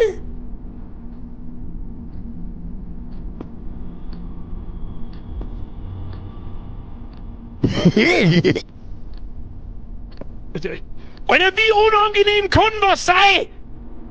Hier so mal, heute ist jetzt nicht kaputt! Mit einer scheiß Donation! Donation-Verbot werden spät, mehr ist dir, Schluss damit! Hä? Oh shit, das ist wieder so eine Scheiße, wo ich hin und her gehe. Ja. Nein.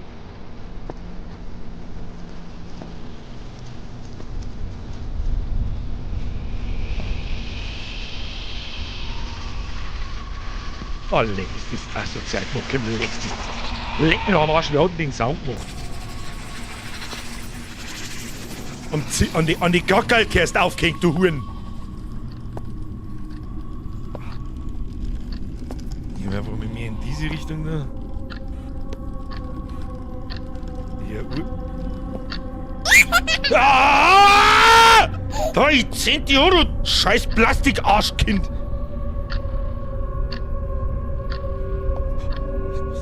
Oh no. Was soll ich da damit, Alter? Was ist das? Ein Playboy-Hasel anstecken, aber... Ja, ja. Ja. Was ein Schiefling im Zip wie beim... Ja, nein, sag's nicht. Sag's einfach nicht. Das ist ein Zeiger von einer Uhr übrigens.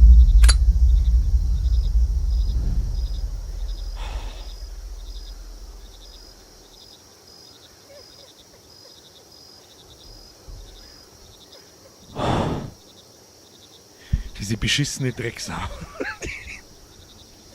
Weiß ganz genau, dass jeder da drin hockt mit einem Puls von 4000. Und dann lässt da nichts passieren, der Drecksack. Was habe ich jetzt? Jetzt habe ich das... Oh, da müssen wir... Müssen wir das vielleicht im Wecker reinstecken? Rein mit uns, Bitch.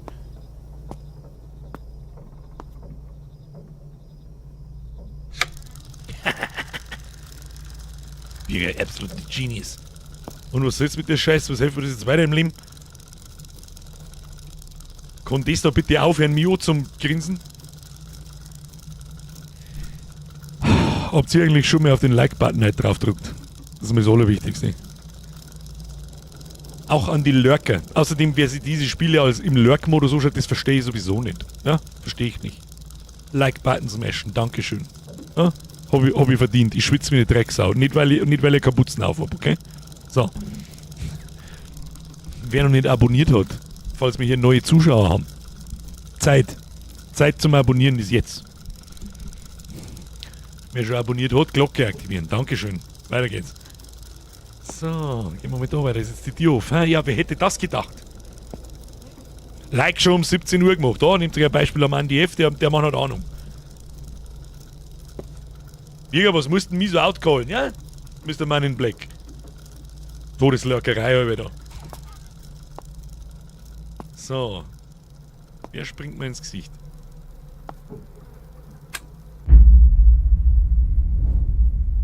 Where did I end up? Das frage ich mich auch. Das frage ich mich übrigens jeden Oktober. Ihr versteht mich wieder. Das ist angenehmer, so ist es angenehmer. Oh, schau ein bisschen da so über den Bildschirmrand einer, so, das klingt dann schon. Okay.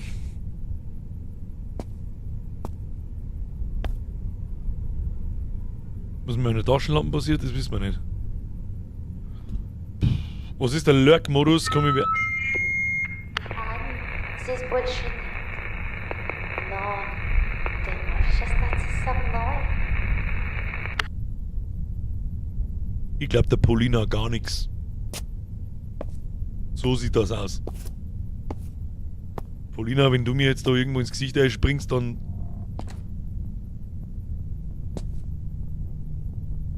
Habt ihr das auch gehört? Ah ja, ist wieder so ein Kreis. Gut. Machen wir mal den Kreisel. Jesus Christ, aber jetzt müssen wir schauen, ob das da nicht aufgeht. Nö. Mr. Genius, kannst du jetzt mittendrin Mitglied werden? Ich kann jetzt nicht tröten. Welcome to the Squad, mäßig für die Mitgliedschaft ab und im Chat habe ich der Genius, wenn ihr mitmacht. Kommt Alexandruschka blöd und haut dann noch einen Nose. Я видела, что случилось с Аней. Больше нет смысла ее искать. Ich gehe trotzdem noch ein paar Runden. Ja, jetzt geht dann das Licht aus, oder? Natürlich geht dann das Licht aus. Da geht noch eine Runde. Oh, toll. Gehst du noch mal hoch, wenn ich vorbeigehe? Ne? Да нет, ни хера. Это, наверное, крыса. Хуисы, блядь. В 30-х годах на этом месте находилась... Ich verstehe kein Wort, es gibt keine Untertitel. Где погибли десятки пациентов. Божин, блядь, Одни не. не выдержали и свели счеты жизни. Tod durch Schnu-Schnu. Жертвами ужасных экспериментов с Und ob das da wirklich der Lenin ist, bin ich mir mittlerweile auch nicht mehr so sicher. Schaut ja aus wie so ein typischer Ivan der Quadratschädel. Okay, ich soll mal reden. Was haben wir da? Kassette. Das ist der Bürgerrekorder, Jay. Эти дураки с камерой. Мне пришлось от них избавиться, чтобы они мне не мешали.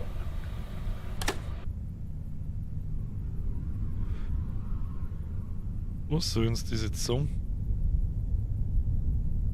Wer zur Fick ist Paulina? Huse F ist Paulina. Oh! Oh! Hör auf! Ah! Ah! Ah! Ich schau ins Eckerl in den Mülleimer rein, dann passiert mir nichts, hat's geheißen.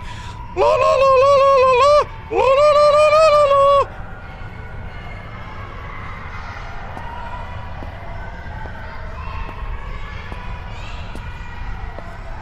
Wir wissen alle, was geschlagen hat.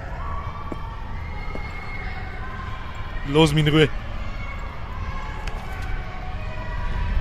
My name was Paulina. I used to be just an ordinary third grade girl. One day I simply raised my hand and asked to go to the bathroom. But Olga Alexandrovna said no! There's not enough time before the bell! Bled. She thought it didn't matter. But for me, that was the end. I couldn't hold it in. And after that, nothing mattered anymore. The laughter that filled the classroom... Oh, ich soll den Tosenbiesel für alle Leute. I can still hear it ringing in my ears. That was the beginning. From that day on, I became an outsider. Unwanted. Dirty. For 5 years, I was a nobody. I pretended not to hear. Pretended it didn't hurt. But it did. Every single day. Аня мертва. Останься со мной. Ich weiß nicht, wenn es der Goschall holst. Ich mag nicht, dass das kleine Kind jetzt da in mein Gesicht einfährt. Okay. Noch mehr Runden, hä? Okay.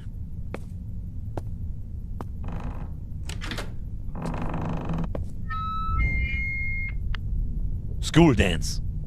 You can dance. You can dance. Everybody. Da haben wir doch wieder was, da haben wir nix.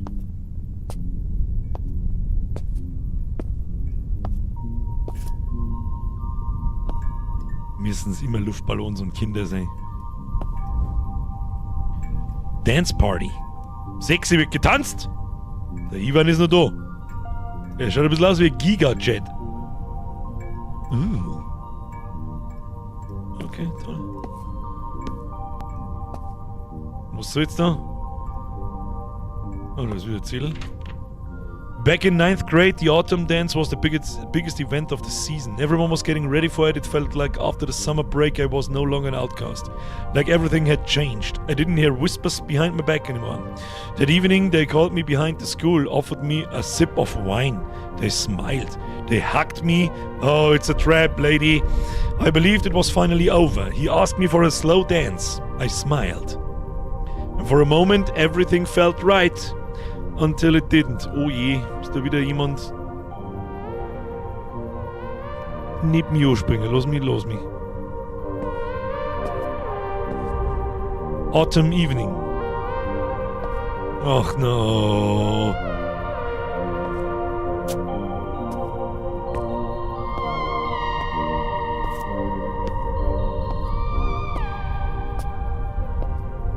Ach, warum er nicht mehr... Kann ich da rein? Nein, nicht. Ja, Bruder, ich hab kein... Ah! Nicht. Okay. Du stirbst. Hilf mir.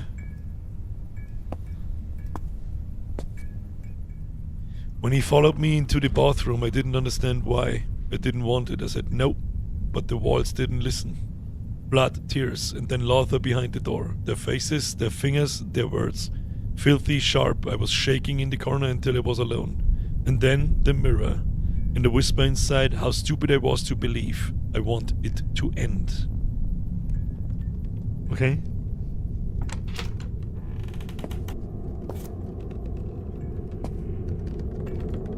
Oh no.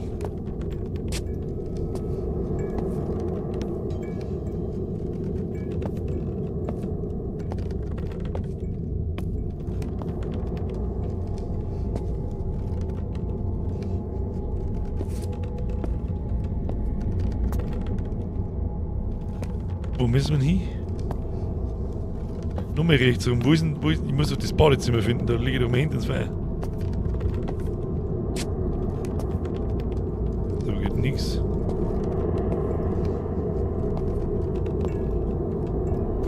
Was?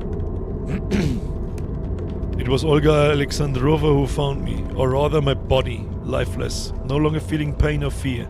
People talked about me for a few days and then forgot. No one looked into what really happened. Everyone thought I was strange. There was no reason to look for anyone to blame. Except her. Olga Alexandrova couldn't escape the guilt. She knew everything, but she did nothing. She tried to silence the thoughts. One day she took just a few too many pills by accident. Don't blame me for that. Ольга Александровна пыталась тебя предупредить, но у нее ничего не вышло.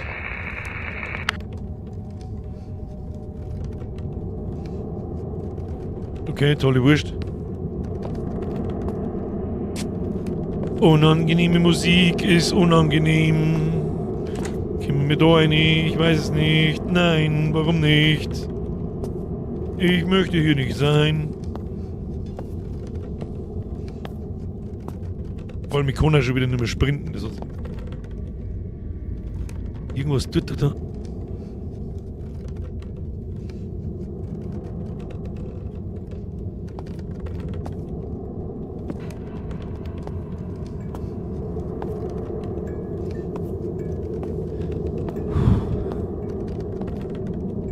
Irgendwas tut er, aber ich höre nicht genau wo und was.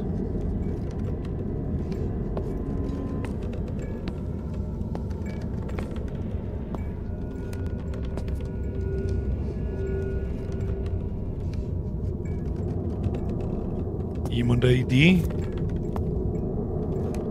Tab funktioniert nämlich auch nicht mehr. Zettel am Tisch. Den haben wir doch schon gelesen, oder? Was Olga bla bla bla. Haben wir den nicht schon gelesen? Den vorne rechts da. Aber ich schaue ihn noch mal an. Ja. Guter Punkt. Grisha, you have to remember me. You didn't do anything back then either. Das ist auch noch erzählt, tatsächlich. You saw everything and said nothing. You just stood there like you didn't care. Looking at me through the lens, taking pictures. Like I was just an object to you. Seilsepp, die Birger, Elgias, Krita, Raki und die Uri ballen. Ich hoffe, es wieder passt, nur wieder. Viel Spaß. Merci dir. Du sollst Urlaub haben und nicht mir beim Sterben zuschauen.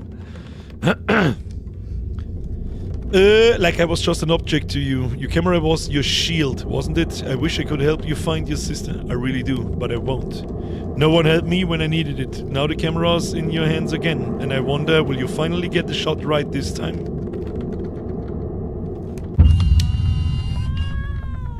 Oh no. Oh no! No, no, no, no, no, no, no! No, no, no, no, no, no, nein! No! Ach, okay, komm, leck mich bloß am...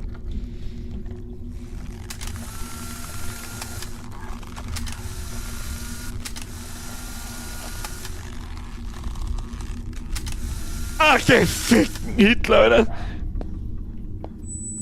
Ach, Kim. Ты правда думаешь, что можешь просто уйти?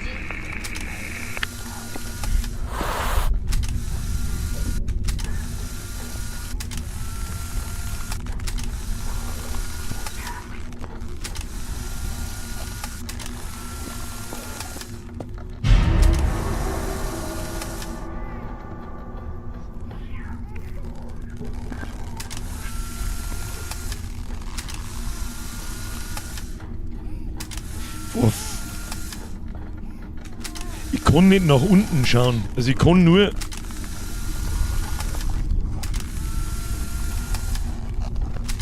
Oh, Oh, wieso kann bitte Millisekunden länger was sehen? Ich weiß nicht, wo... Da sitzt ein kleiner Staubiger. Ah ja. Da vorbei. Oder was? Oh, der Miti! Ты же знаешь, что от меня так Мити! просто не сбежишь. Ah! Ja, sag mal. Ah, das faucht Kotzen.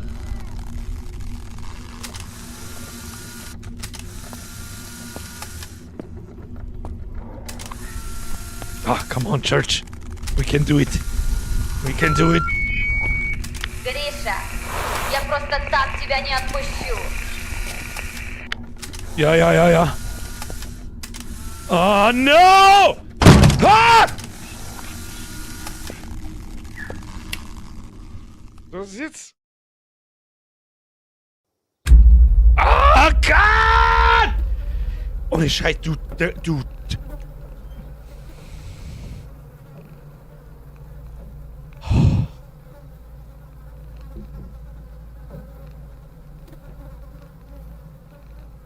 Ich schwitze so viel, Alter. Ich muss das Ding wieder holen. Ich schwitze mich behindert, Alter.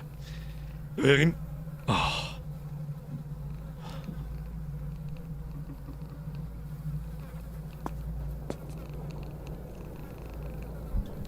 Mr. Emika Games. Ich bin mir nicht sicher, aber die Frage ist vielleicht naheliegend. Vielleicht ist ja passiert.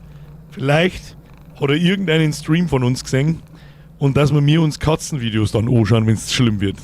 Dann hat sich er gedacht, so, warum nicht die Miezi direkt ins Spiel einbauen, damit ich nicht raustappen muss. Mr. Emika, wenn das ist wahrscheinlich sehr weit hergeholt, das ist mir schon klar, aber wenn, die Möglichkeit ist nicht null. Wenn dem so ist, dann ist es der most genius shit, den ich jemals mir einfallen habe lassen. Und den sie dann eher damit einfallen hat lassen.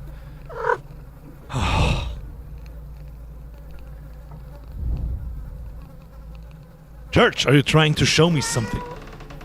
Oh no.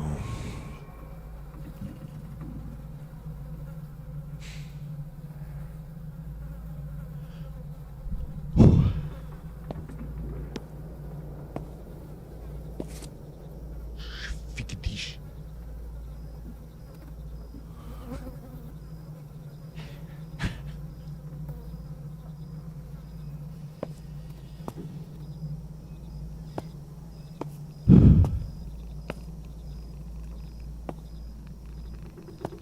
Yeah, no, Miti. You found Anja's backpack. Oh no, da ist doch gerade einer gesessen, oder? Bitte nicht.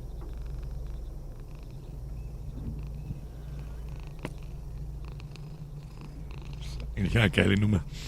Was soll denn die Scheiße? Kannst du abhauen, bitte? Miti hat was gefunden.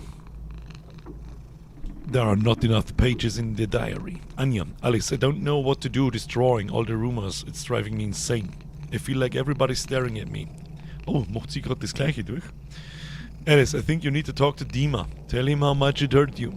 Dima haben wir doch auch schon mal gehört. Anja, I don't want him thinking I actually care. Alice, you guys haven't talked in a week. Anja, seriously, you need to stand up for yourself. Tell him to go to hell. Unless what they're saying about you is true.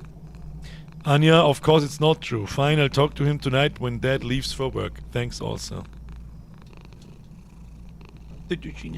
Da ist der Schmetterling-Sticker und da ist ein Miezi-Sticker und ist ganz bunt hier. Toll. If those chains were put up by the bloggers, then they must have said something to unlock them. I just hope they didn't hide the keys somewhere in the school. Oh, toll. The bag was laying not far down the hallway. I should check it. Maybe I'll find bla bla bla, wahrscheinlich ein Key inside. Liegen da Kondome? Weiß ich nicht, da gibt's so ein bisschen Platz zum Tüllen. Na, immer wenn du da bist, ist alles scheiße! Oh, lecker, was ist mit dem? Oh, unangenehm.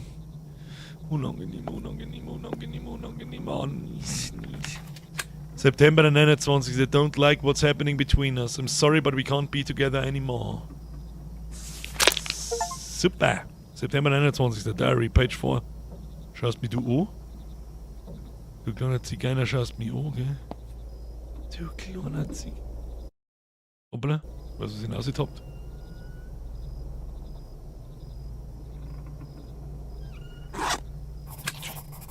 Sabri, Boschflex! Was? Hier. Den nehmen. I won't have to look for the keys. Sehr gut, sehr gut. Wenn ich mir jetzt umdrehe, stirbe ich dann? Na, wenn ich rausschaue, stirbe ich dann? Ich weiß es nicht. Kim?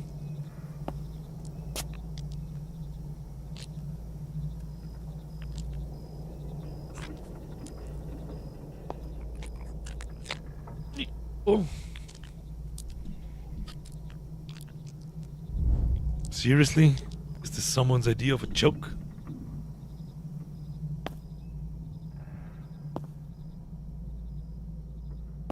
Ah! Ah!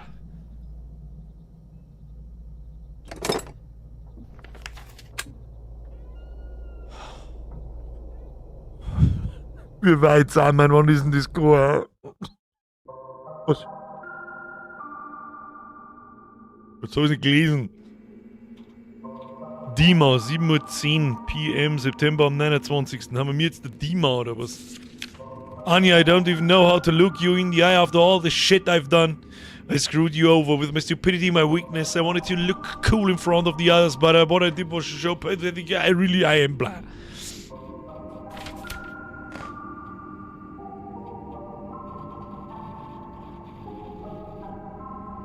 Na, da ist jetzt keine Zeit dafür. What? Moment mal, war das gerade? Jetzt kann ich es nicht nochmal anschauen. Das Battle ganz rechts habe ich gar nicht so gut angeschaut. War das, was ich meine, was es war? Oder war es nur so ähnlich? Hat irgendjemand aufgepasst? Stream ab jetzt rot, ja, das war's, gut, dann hab ich, das war bloß eine Zeichnung. Das war zu wissenschaftlichen Zwecken, so schaut eine Auster ohne Schale aus, Kinder. Warum haben da, jetzt habe ich kurz mal einen Hakenkreuz auf die Dinger um, na gut. So, wir sind jetzt der Dima.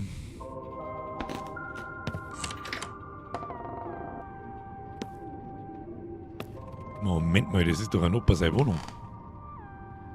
Das ist doch ein Opa seine Wohnung. Das ist die Wohnung von September 7th. Oder? Da, hier, Babuschka, Mini-Babuschka, Riesen-Babuschka. Ja, genau, da kann man einen Balkon rausgehen. Wenn ich mich recht entsinne, die Musik ist ja ganz toll. Ja, wunderschön.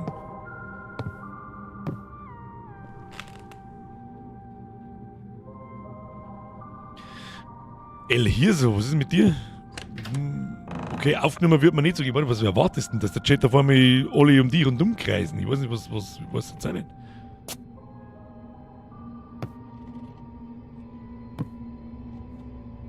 Okay, wo haben wir ihn? Da geht's auf alle Fälle nicht weiter.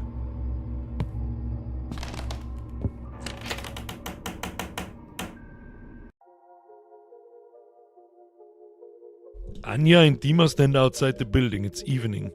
The streetlights cast a faint glow over their faces.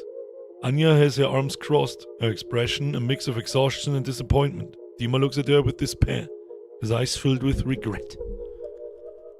Ist vielleicht Anya nicht ein bisschen alt für diesen kleinen pinken... Kinderrucksack? Dima, I didn't want things to end up like this. Please, let's talk. Anya, I can't do this anymore, Dima. It's gone too far. Was ist denn gerade passiert? Anya and Dima walk through a dense forest, a quiet distance hanging between them. Dima keeps his hands in his pockets, staring blankly ahead. Anya walks beside him, but it feels like she's completely alone. For a moment, silence settles between them. They decided to continue the conversation at the abandoned school, a place where they used to spend a lot of time. Warum haben sie nicht mehr bei der Warum, Mann? Dima and Anya climbed to the roof of the abandoned school. It was easier to talk when no one could see them, but the place brought back only dark memories. Anya stands at the edge of the roof, her face twisted in pain. She suddenly turns to Dima. Lass mich raten, sie springt. Anya, why did you show that drawing to your friends? And lie to them about me, about us? They won't leave me alone now. Dima sits on an old, broken desk. His shoulders are slumped, and he tries to meet Anya's eyes. Anya, I'm sorry, it's my fault. I don't even know why I did it. Was der Arschloch bist. Dima slowly approaches Anya and wraps his arms around her from behind. Jetzt haben wir offensichtlich da. Her shoulders are tense, but she doesn't pull away. They both look broken, unsure of how to move forward. Anya closes her eyes as if trying to hide from the pain. Dima, what can I do to make things right? I don't know, Dima, I just want it all to stop.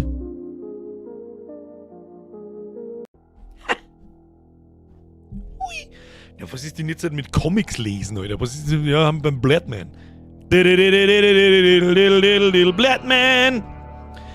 Anya lifts her eyes and looks down at the school courtyard. She sees a group of boys approaching, the same ones who've been harassing her at the school. Her fists clench, fear flashing in her eyes. She remembers how Dima, trying to show off, shared a suggestive drawing of her and spread rumors about their relationship.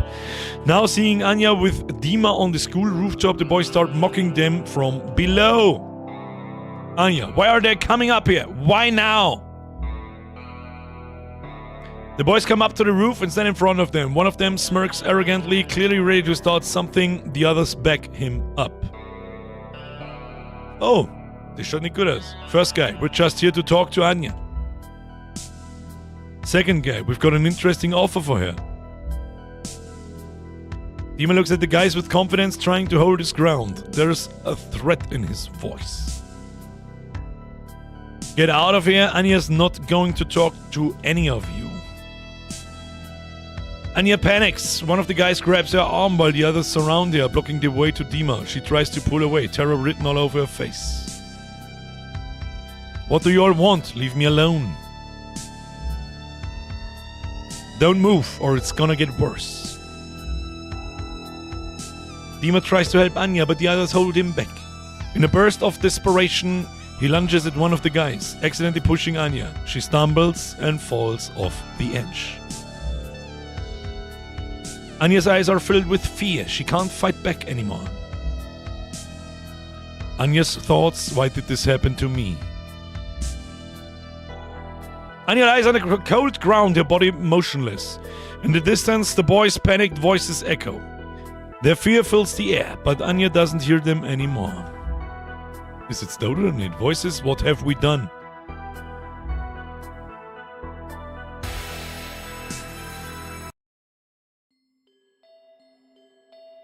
Jetzt nerv mich nicht lang mit deinem Comic, weil das ist ein bisschen komische Erzählweise, muss ich jetzt ganz ehrlich sagen.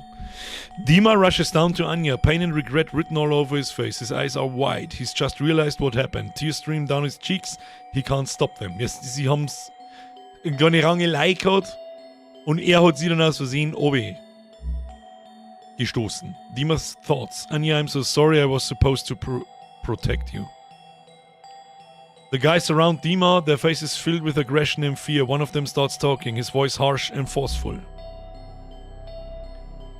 Quit crying like a baby, we need to do something. Ja, was denn zum Beispiel? Another guy looks at Dima, his voice colder now with a threatening edge. You're gonna take her and hide her, otherwise we'll tell everyone it was your fault. Dima stands in silence, lost in thought, quietly listening to their threats. Everyone hoped the situation would somehow resolve itself. No one wanted to take responsibility for what had happened. Dima carries Anya in his arms, walking away from the abandoned school. His face is filled with guilt and determination. The air around them is heavy with emptiness. Anya looks lifeless in his arms, her body limp and motionless. Dima thoughts, I'll help you, Anya, but for now, this is the only way. Ja, der Toni schreibt schon richtig, es nimmt ja wirklich ein bisschen was vom Flair und von der Stimmung vom Spiel, aber das ist wahrscheinlich ja sofort wieder vorbei, wenn wir wieder im Spiel sind. Und es ist wieder vorbei. I'm sure this Dima knows where Anya is. Ja, jetzt sucht man jetzt einen Dima, wie ihn auch sonst. Wo haben wir ihn jetzt wieder? Haben wir jetzt wieder in der Schule drin? Ja, natürlich, okay, da liegt unser Flex, das ist gut. Das schaut mir so, ja genau, die 2 Hintals müssen wir da anschieben. Schieben wir mal. Bei dem Comic komme ich nicht mit. Muss ich was übersetzen. Im Prinzip, sie sind zu zweit, der Dima und Anja, sind auf der Schule oben gestanden. Dann haben die Typen von unten gekommen, die sie die ganze Zeit schon in der Schule anfacken und so weiter und so fort. Und der Dima hat denen offensichtlich irgendwelche Zeichnungen gezeigt, die wir wieder gesehen haben. Von die Depf, von der KH, von was weiß ich was. Das ist natürlich embarrassing as fuck. Und dann hat es da oben eine kurze Rangelei gegeben und der Dima ist eingeschritten und dann hat es der Dima aus Versehen von der Schule abgeworfen und dann ist sie gestorben. Anscheinend gestorben. So, richtig unangenehmer Dude.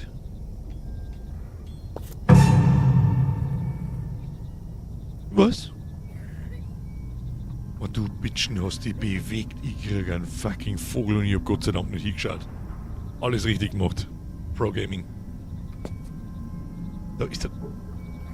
Oh, ist das eine miese Kack. Wer heißt denn da behindert da drin?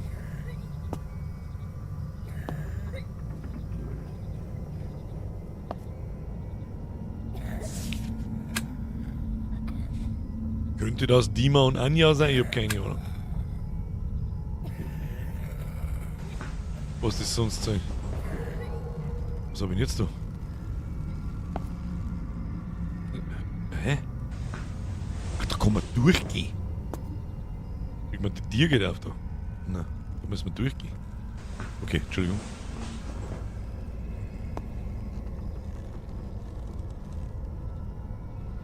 Es ist einfach immer beschissen, wenn er da sitzt. Die Bloggers Technical Design mention the rope in the principal's office. The rope is somewhere in the principal's office. Find it. Oh no. Oh no.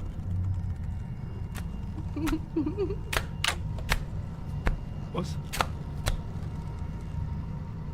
Was? Okay, ist schon wieder geil. Ist schon wieder geil mit aus der Dings gerissen. Wir brauchen Principal's Office. Was weiß nie, wo das ist. Auf alle Fälle müssen wir oben. Wo ist das Principal Office? Ja. Oh, da drin vielleicht? Nein, das ist so, kurz ausgeschaut wie safe, aber nur kurz. Das ist doch nicht das Principal's Office.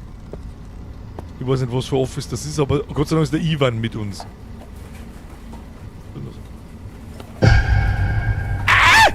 Was denn wo? Und...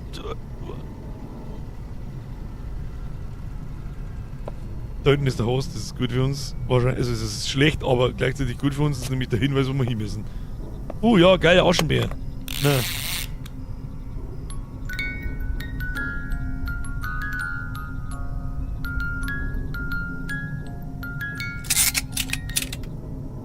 Okay. Keine Ahnung, was das ist, aber... Aha, sie ist jetzt weg.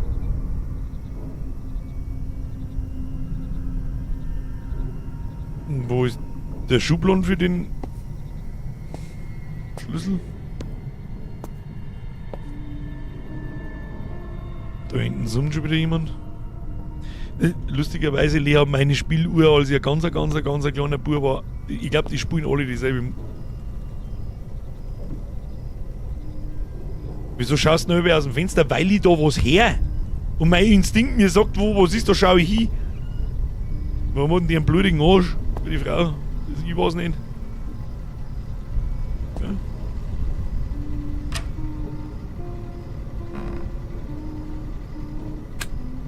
Nein. Was haben wir jetzt da gekriegt? Das war irgendein... Ich mag es überhaupt nicht wissen.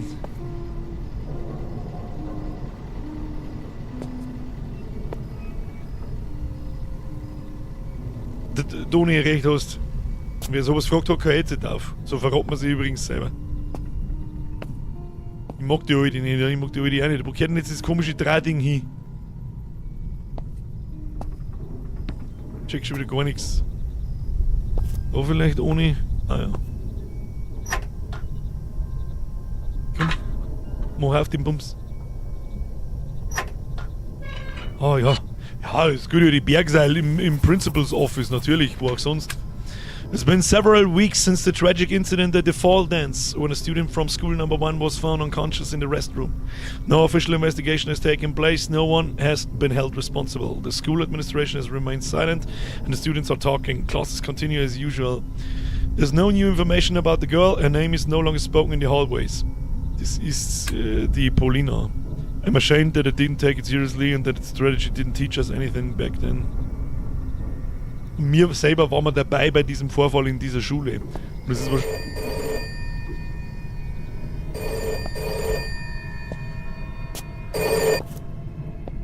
toll, dankeschön. Ganz tolle Geschichte.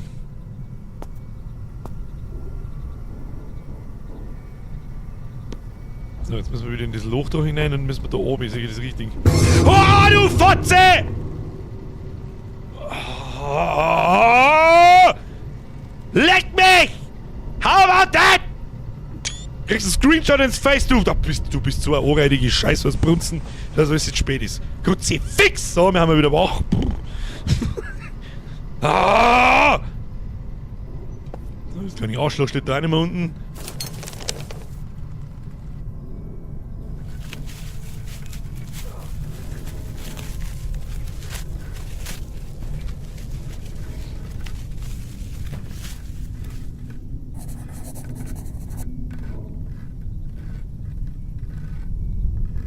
Irgendjemand kratzt an der Doofe umeinander. Ich schaue jetzt mal da hinten. Immer erst die alternativen Wege durchluren.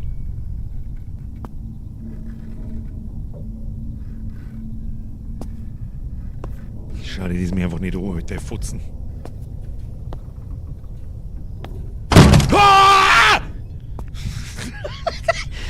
Gott, ich sag noch nicht mal, was ich her, bloß immer irgendwas. Fick dich doch dann!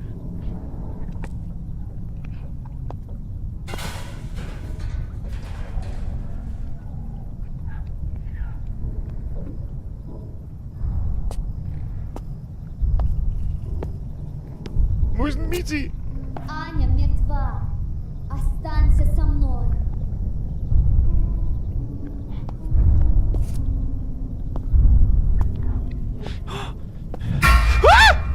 Ah! Mizi! Ich muss die Mizi anschauen! Ich komme nicht ducken! Mau! Warum haben wir jetzt im Wald? Ich mag nicht im Wald! Können wir nicht wieder dazu reingehen? Nein! Ach, okay, Mann, das ist das Letzte! Mizi! Mit die Katze streicheln! Oh, ich kann's nicht streicheln! Gehen wir einfach wieder heim!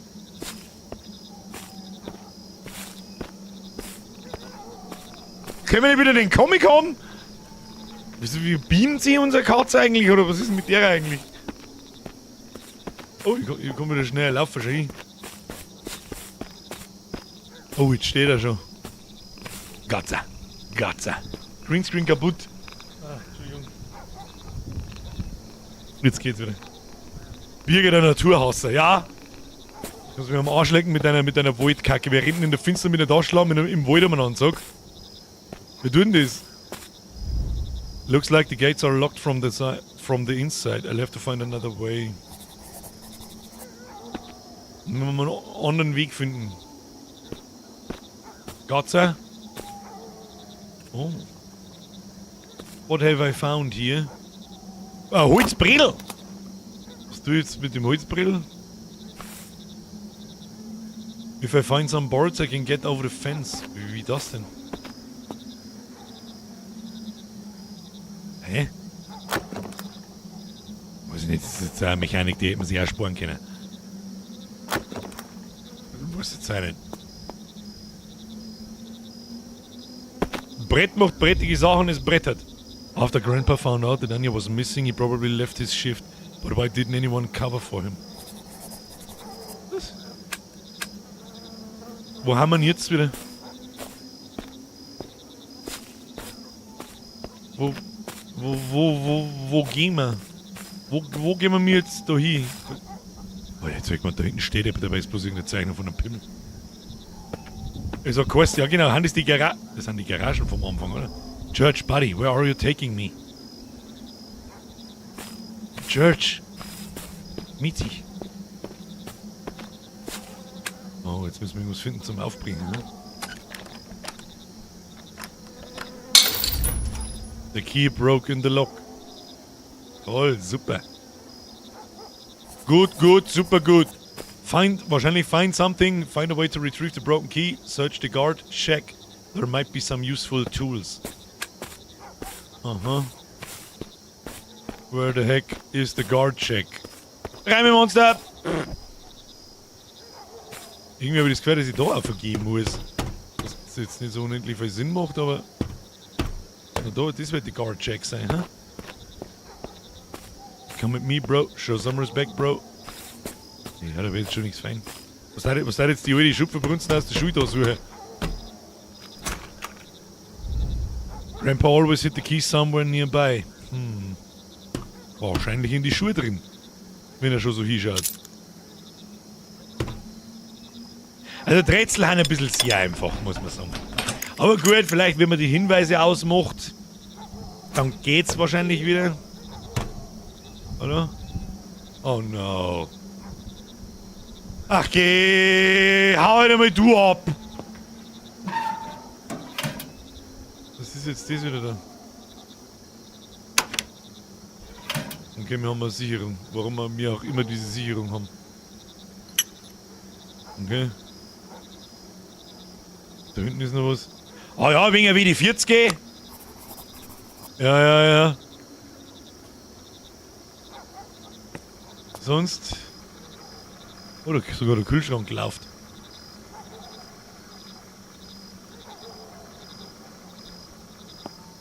Okay, das heißt nie was Gutes, wenn du da sitzt. Und er schaut uns auch da nach. Nicht gut. Nicht... Ist das wirklich ein Pimmel? Es ist halt einfach wirklich ein Pimmel, gell?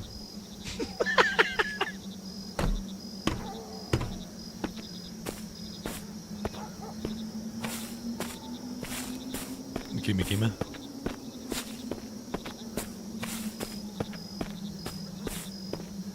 Ja. Zangen wie die 40, jetzt fällt nur ein ruhigen Panzertape und dann fällt sowieso nichts mehr.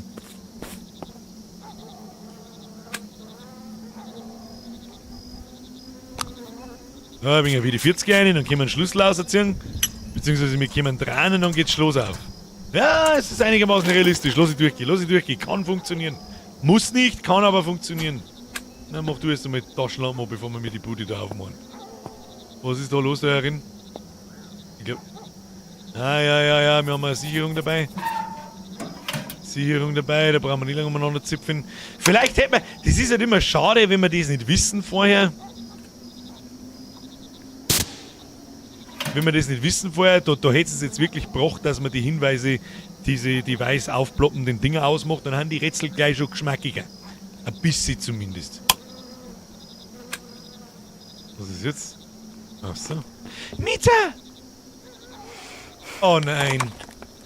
Nein!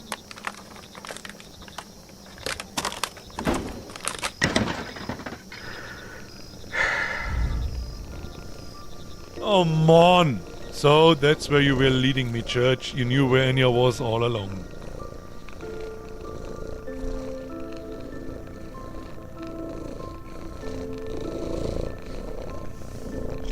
So much meaties.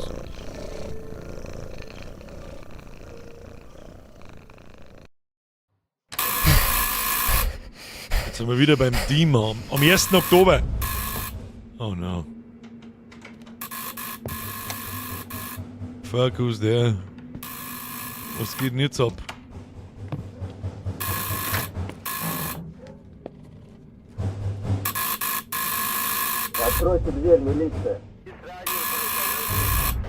I can't figure out how they found me. Die anderen werden die verpfiffen haben. Okay, I'll open it now. Hey, how's mom doing? Is everything okay with her? Give her a hug from me and tell her I've got amazing news. I found Anya. She's alive. She's in the hospital right now, but the doctors say she's going to be okay soon. You know what's crazy? She was saved by cats. Die ist gar nicht gestorben.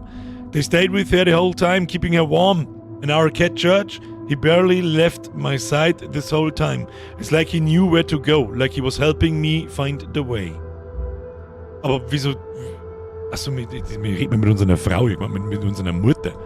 Oh my God, I'll tell her right away. Mom's stable, but she's really worried. Did Anya say what happened to her? Wieso denn ist Mom nicht gestorben? Grisha, yes, she told me everything at the hospital. It turns she had a fight with her boyfriend, Dima. They met the night she disappeared. Anya wanted to talk about everything that had happened between them. They chose to meet and abandoned the school, but they ran into their classmates. Der erzählt jetzt nochmal dieselbe Geschichte wie vorher.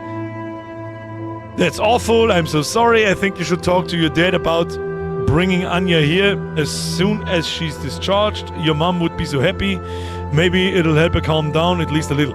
Hat Anya vielleicht eine andere Mutter wie er? Kann das sein? Sie ist bloß die Halbschwester. Silence. I kill you. I need to find the right words. Dad shouldn't blame himself. He warned her that Dima wasn't someone she should get involved with.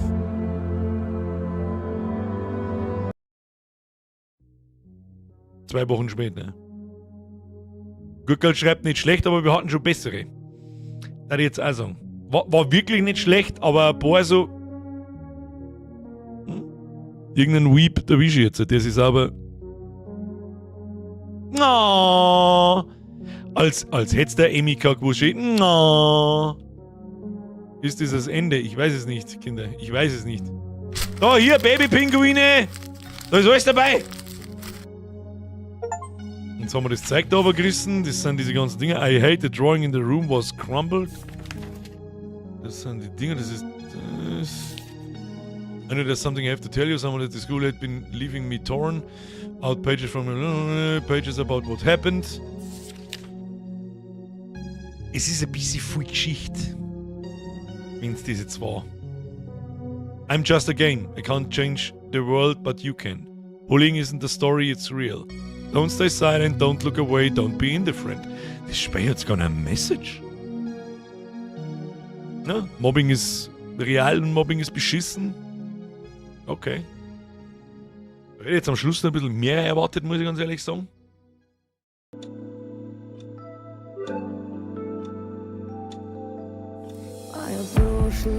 Oh, das machen wir sofort aus. Nein. Nein, das machen wir sofort. Das ist mit Sicherheit nämlich sofort wieder claimed. Ich lasse das jetzt einfach so ohne Sound laufen, gut ist. Absolute Punktlandung, das ist Punkt 10. Länge, perfekt. Aber ich finde, da haben wir schon besser nicht gehabt. Aber er spielt diesmal sehr oft mit, du meinst, es passiert was und es passiert nichts. Zum Beispiel in diesem Labyrinth mit dem Feuerzeuger vor mir, da war ich mir dermaßen sicher, dass wir gleich dermaßen in die Fresse kriegen. Es hat wirklich bloß 3 oder 4 Jumpscares, aber ganz ehrlich, das ist genau die richtige Anzahl für 1,5 Stunden Playtime. Wenn 10-mal ein Jumpscare kommt, irgendwann haben sie predictable und dann funktionieren sie halt auch nicht mehr. Und der eine hat mich voll Geist erwischt, da wo sie auf einmal da steht und reingezeigt, da habe ich gar nicht damit gerechnet. Aber sagen wir 5 von 10 war okay, haben wir schon besser nicht gehabt. 5, Miezi rettet. Ich finde, es war zu viel Storytelling. Zu oft dasselbe, wie soll ich sagen, zu oft dasselbe Geschichte erzählt so. Ja, Bullying, wir suchen da jemanden, Erinnerungen an die Schule und dann ist das passiert und dann erzählt er nochmal, dass das passiert ist, dann finde ich noch... Да, хочу проверить, насколько зарядки хватит. Ну, молодец. Так, мы здесь ради чего собрались? Ради того, чтобы обсудить план. Нам что самое главное с тобой? Чтобы было все естественно? Угу. Естественно. Да, главное не переигрывать. Мы просто рассказываем историю, как будто давно ее знаем. Все. Текст лучше выучить без импровизации. Я помню. заброшенные здания, до этого была школа, до этого была психушка. Кстати, пересмотрела очень много разных фильмов, и это реально топовая идея. Ты вообще молодец. Санек, ты молодец. Блин, ну старое здание, странные слухи, все как оно. А что, самое главное, что совершенно никакого вранья. Ну, практически никакого вранья. Ну, чисто теоретически такое же могло быть. Могло быть. Вот ты будешь ходить по локации, создавать какие-то шумы, какие-то звуки. Это будет все влиять на обстановку. И вот это все, ну, точно, должно работать. Да, атмосфера вообще должна сама на себя сработать. Если мы все сделаем правильно, зрители вообще начнут додумывать того, что мы даже не планировали. Так, по подготовке. Смотри, я предлагаю тебе встретиться 29 числа. Завтра. Блядь, да, завтра. Надо было для этого календаря. Завтра. Я деловой человек. Я планирую на какой-то... Так, завтра мы с тобой встречаемся. Для чего? Для того, чтобы поехать туда и убрать какие-то лишние вещи, которые могут, ну, то есть расчистить это все мелкое. Да, мы все, что должно nайтись, мы подготовим тоже до съемок. Вот, по этому поводу с тебя ТЗ. Sie unterhalten sich da jetzt gerade so drüber, bevor es zu dem Schauplatz kommen, dass sie sich ans Skript halten und nicht improvisieren, dass sie nicht viel da müssen und das trägt von selber zur Atmosphäre bei und so weiter und so fort. Я допишу сегодня, а ты еще... Сегодня будет, все сегодня будет. Я допишу. Завтра с утра в 10 я к тебе приеду. Мы с тобой сделаем финальный прогон и ломанем туда. Да. На локацию. Блин, должно быть, ну, круто. И главное, ничего не запороть. Все, поехали, жрать хочу. Das war's. Game completed 100%. Alle Achievements abgefangen anscheinend. Und wann fangen die jetzt eigentlich das Fegeln ab, Puni? Das ist die richtige Frage. Schau her, da steht nämlich auch im Menü drin, Shortfilm September the 7th. Da kann man sich einen Kurzfilm anschauen, der dauert, hab ich schon angeschaut, der dauert über 20 Minuten.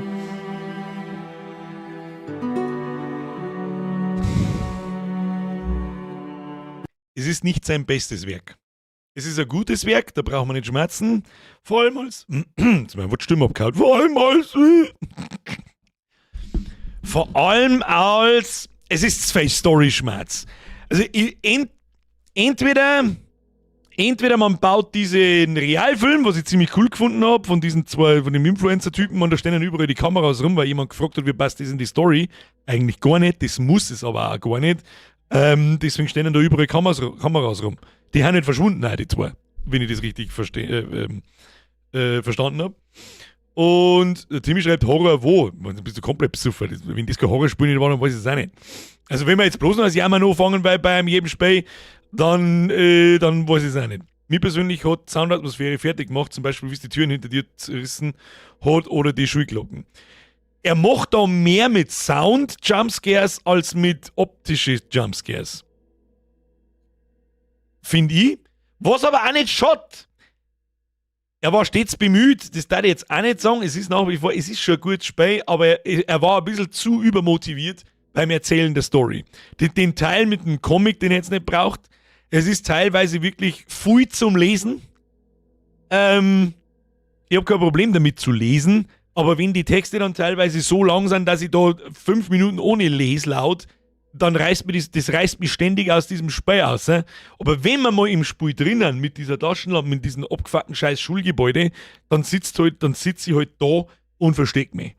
Und das ist genau, was ich von den Spielen haben will, deswegen war es nicht so schlecht. Aber er hat bessere. Da brauchen wir nicht schmerzen, er hat bessere. Das ist aber auch was mich ein bisschen stört, dass die Aufnahmen Real Life sind, was nicht in die Game-Grafik passt. Stimmt schon. Ich finde es aber eine nette Idee, um einen kurzen Teil Story zu erzählen. Aber dann hätte es die Comic-Geschichte zum Beispiel, die hätte nicht mehr sein dürfen. Und nicht so oft das Gleiche erzählt. Der hat jetzt da 3 oder 4 Mal dieselbe Geschichte erzählt, von wegen, da ist jemand gemobbt worden und der hat sich umgebracht. Das mit dem Real Life finde ich geil. Ich finde es eine nette Idee, nette Abwechslung da drin, dass du dieses Found-Footage-Zeug siehst und dann hast du so einen kurzen 2 Minuten, 3 Minuten Kurzfilm, der ruhig auch schlecht gespielt sein darf, der einfach eine kleine Geschichte transportiert, dass da vorher jemand da war, das erklärt, warum da überall Kameras stehen und so weiter. Frag mich, ob das der Entwickler war. Habe ich mir auch gefragt, ich weiß es nicht. So, jetzt, was steht? Merci für den Fünfer. Ganzen Stream verpennt sie. Fix, ab in die Nachschau-Squad. Wünsche ich dir viel Spaß damit. Anschauen kann man es auf alle Fälle. Also um Gottes Willen, da haben wir nicht. Ich hab auch krasseres erwartet. Ich sag's dir, wie es ist. Aber das war so auch völlig in Ordnung. Das mit der Kamera war auch wild. Das ist absolut richtig. Ich weiß nicht, anscheinend haben wir schon wieder ein paar Steine aus dem Spiel einfach schon wieder vergessen. Also Christen hat es mich nur, deswegen ein 7 von 10 von mir. Ich gebe ihm 6 von 10. Aber auch nur, er hat mehrere gekriegt, aber auch nur, weil ich seine anderen Spiele kenne. Was war denn das Beste? Was war das Beste von ihm? Da muss ich jetzt schnell nachschauen und in seine Listen reinschauen. Pass auf. Pieces of Me, Shopseite, Amica Games. Pieces of Me ist das letzte, das ist vom Mai diesen Jahres. April 24th war letztes Jahr vom 24. April 2024. Wir haben noch ein Counting to 6, das ist auch von ihm, das werden wir wahrscheinlich auch noch diesen Horror-Oktober spielen. Und dann haben wir eigentlich nur noch You Must und Find Yourself. Und bei denen zwei bin ich mir nicht so sicher, das sind die, und Locked Up. Haben wir Locked Up schon gespielt? Haben wir Locked Up gespielt? Warte mal. Haben wir Locked Up gespielt? Locked Up. Ja, haben wir schon. Oh, das haben wir letztes Jahr am 2. Oktober gespielt. Ja, so gut, so, ich kann seine Spiele nicht mehr auseinanderhalten. Haben wir schon gespielt? Dann haben wir noch Find Yourself, You Must und Counting to 6. Wir waren der From the Darkness, glaube ich, war auch von ihm, oder das meine ich die ganze Zeit, ist aber nicht von ihm. Auf was wir mir die ganze Zeit warten von ihm noch, na, das ist auch nicht er. Jetzt warte mal. From the Darkness. Darkness war eins der besten das war eins der ersten Horror-Indie-Games, die wir gespielt haben, wo wir dann gemerkt haben, so mit, Moment mal, die sind ja voll geil. From the Darkness, das war der Naba was. Jetzt. Da haben wir schon alle gespielt. Welcome to Kowloon, Nine Child Street, From the Darkness. Haben wir alle schon gespielt. Und eins gibt's noch von ihm, Trapped, aber das glaube ich ist nicht so gut. Das ist ja schon 6 Jahre alt, das war sein allererstes. Naba glaube ich ist geschrieben, ja. Ich mag Cordosis und Ill. Wie viel gibt's denn von Cordosis schon? Sollen wir uns Cordosis einmal anschauen? Ich weiß es auch nicht. Machst du Until Dawn auch fertig oder eher nicht? Weißt du das schon? Das weiß ich noch nicht, aber das gibt's am Freitag in einer Woche wieder weiter. Ich denke, dass wir haben ja dann noch 2 Freitage. Ich glaube, dass wir Until Dawn in den 2 Freitage fertig kriegen könnten. Und keines nur Demo. Vor Cordosis weiß ich, dass es bloß ein Demo vom ersten Kapitel, glaube ich, gibt, gell? Nein, das warten wir ab. Wir machen uns das Spiel nicht kaputt, indem wir Demo spielen. Ill ist, glaube ich, kein so ein richtiges Horror. Erst einmal, Phase 1. Alle, die sich nach dem Gameplay schleichen, danke fürs Zuschauen. Kuss auf die Nuss. Bitte smashen Sie den Like-Button, das würde mich sehr freuen. Dankeschön. Und jetzt können wir uns noch ein bisschen unterhalten drüber, was da los ist. Wolfric, übrigens ein Merci von deinem für deinen Zwickel. Für ein 4-Euro-Game 6 von 10 für mich, 7 von 10 wegen der Miezi. Das darf man nicht vergessen. Aber gut, 4 Euro für 1,5 Stunden Playtime, das du nie wieder nochmal angelangst. Es ist in Ordnung. Es war jetzt kein Meisterwerk, aber es war gut. Besten 2 Alltime sind für mich Visage und Beast Inside. Na, da hat Madison schon noch was mit zum Schmerzen. Das sind aber auch große Horrorspiele gewesen. Also es gibt keine großen Horrorspiele, die wir noch nicht gespielt haben. Falls ich eins übersehen habe, dann lasst es mich wissen. Sowas wie Visage, Madison oder Beast Inside. Da gibt es nicht mehr recht viel. Megabank, ein Thema für nach Oktober? Nein, weil es im November keinen mehr interessiert. Mark my words, Mr. Bernie Crusade. Mark my words. Kommt dann Halloween selber auch ein Stream, weil Freitag oder nicht? Wenn ja, weißt schon was. Es kommt sehr wahrscheinlich einer, das kündige ich dann noch. Ich habe euch ja jeden Freitag einen Stream versprochen. Wir sehen uns ja übrigens auch diesen Freitag, aber mit Battlefield 6. Das ist die kleine Abzweigung raus aus dem Horror Oktober. Ha, dann haben wir die 2. Woche haben wir hinter uns. Und ich denke schon. Also es gibt dann noch Halloween, gibt es einen Stream, aber was wir da spielen, weiß ich noch nicht. Vielleicht ist das Until Dawn Finale. Kann auch sein. Wie viele Freitage haben wir noch? Ich habe leider Gottes meinen super tollen Excel-Plan gestern löschen müssen, weil ich nicht safen habe. Wir haben mein Gott, nein, wir haben ja noch. Wir haben den Freitag im Battlefield, dann haben wir noch 3 Freitage bis zu, da haben wir fertig mit Until Dawn. Irgendwas müssen wir uns am 31. ausdenken. Schalt's lieber! Locked Up haben wir gespielt, aber nicht fertig, glaube ich. Weiß ich nicht mehr. Muss ich nachschauen. Da muss ich nachschauen. Da kann ich mir nicht vorstellen, dass wir das nicht fertig gespielt haben. Kann ich mir nicht vorstellen. Kommt irgendwann It Takes Two mit dem Flash, ist echt gut. It Takes Two habe ich mit der Biergerin angefangen. Mal schauen. Ich schreibe es einmal freundlich. Ich möchte diese eine Frau sehen, wie sie nicht mehr da ist. Was? Was? Eines der größten Horror-Games ist Nightmare House 1 und 2.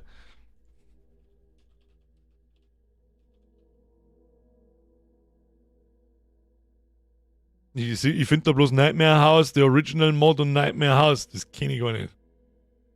Steht bald verfügbar. War das jetzt gerade ernst? Was ist mit 4? Alter, 4 ist 25 Jahre alt. Am Freitag erwartet ich komplettes Pro-Gaming. Da wird es ja nur Pro-Gaming geben, das ist ja klar. Die Horror-Games, die mit deiner eigenen Stimme arbeiten. Das Problem ist, ich habe einen Haufen Horrorspiele auf der Wunschliste. Unter anderem, ich glaube, Paranormal Tales heißt das. Paranormal Tales. Hoppala. Ja, genau. Paranormal Tales hat Potenzial ohne Ende. Habe ich seit über 2 Jahren auf der Liste und hat immer noch geplantes Veröffentlichungsdatum, bevorstehende Ankündigung. Nö. Maxi! Wann Pulsmesser für noch Oktober? Das hier seit 8 Jahren wird es niemals passieren. Nightmare House 1 und 2 hat der Krank damals gespielt, Jahre her, aber war sau geil. Die Spiele kenne ich, die gibt es auf Steam. Mal schauen. Nightmare House Game. Der Original Mod kommt da bloß. Nightmare House 2. A free horror-themed first-person shooter game based on the Source Engine as a mod. Wake up inside an abandoned hospital with no understanding of how you... Was ist das? Nightmare House 2 Official Trailer. Wollen wir mal schnell anschauen? You thought you escaped from Nightmare House?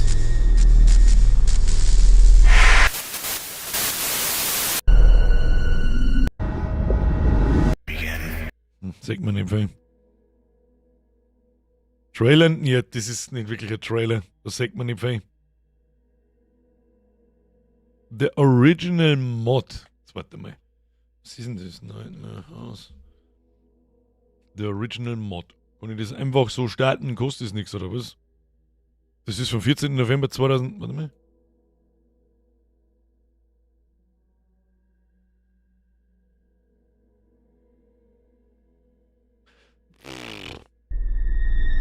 Warte mal, ich mache mal groß. Schauen wir es uns an. Schauen wir es uns an!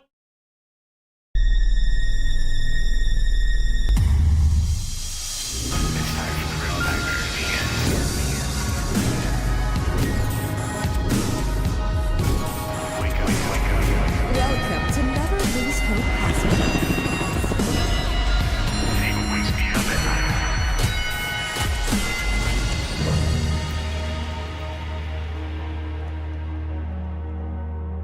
Kann man überhaupt nichts darunter vorstellen. Ist es ein Shooter, ist es ein Horrorspiel, ist es ein... Es hat halt auch eine Grafik wie aus dem Zweiten Weltkrieg, das kommt halt auch...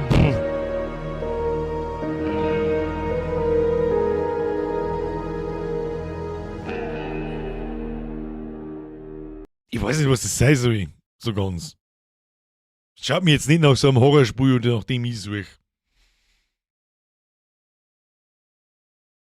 Weiß nicht. Aber das Problem ist, dass die Spiele, auf die ich die ganze Zeit warten darf, und jetzt gingen dann, ich sag's jetzt auch, wie es ist, nach diesem Horror-Oktober, wenn nächstes Jahr nicht mindestens 10 Indie-Horror-Games rauskommen, dann wird's nächstes Jahr ein wenig eng. Und zwar richtig asozial eng. Ich warte immer noch auf From Day to Day, das ist, glaube ich, der Nachfolger von From the Darkness. Psych schaut nicht schlecht aus, ja, Find Yourself und so weiter habe ich auch noch alles drin und dann ist da nicht mehr recht viel sowas wie Visage oder Medicine schon gleich gar nicht. Oh, 1059 schaut eigentlich auch noch ziemlich vielversprechend aus, das kommt nächste Woche wahrscheinlich. Paranormal Tales hinzugefügt, vorletztes Jahr irgendwann 2024.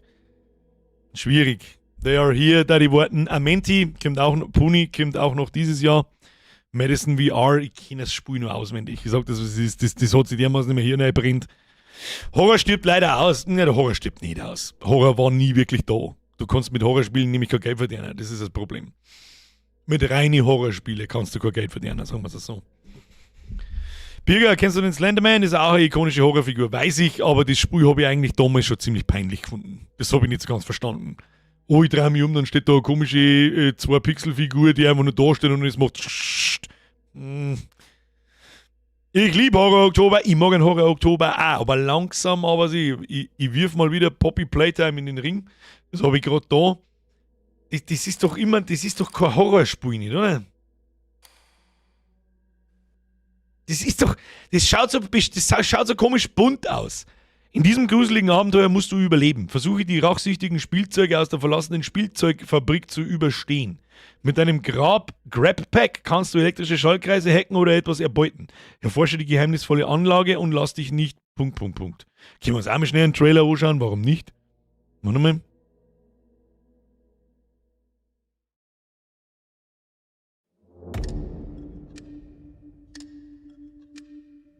Den haben wir uns, glaube ich, auch schon mal angeschaut.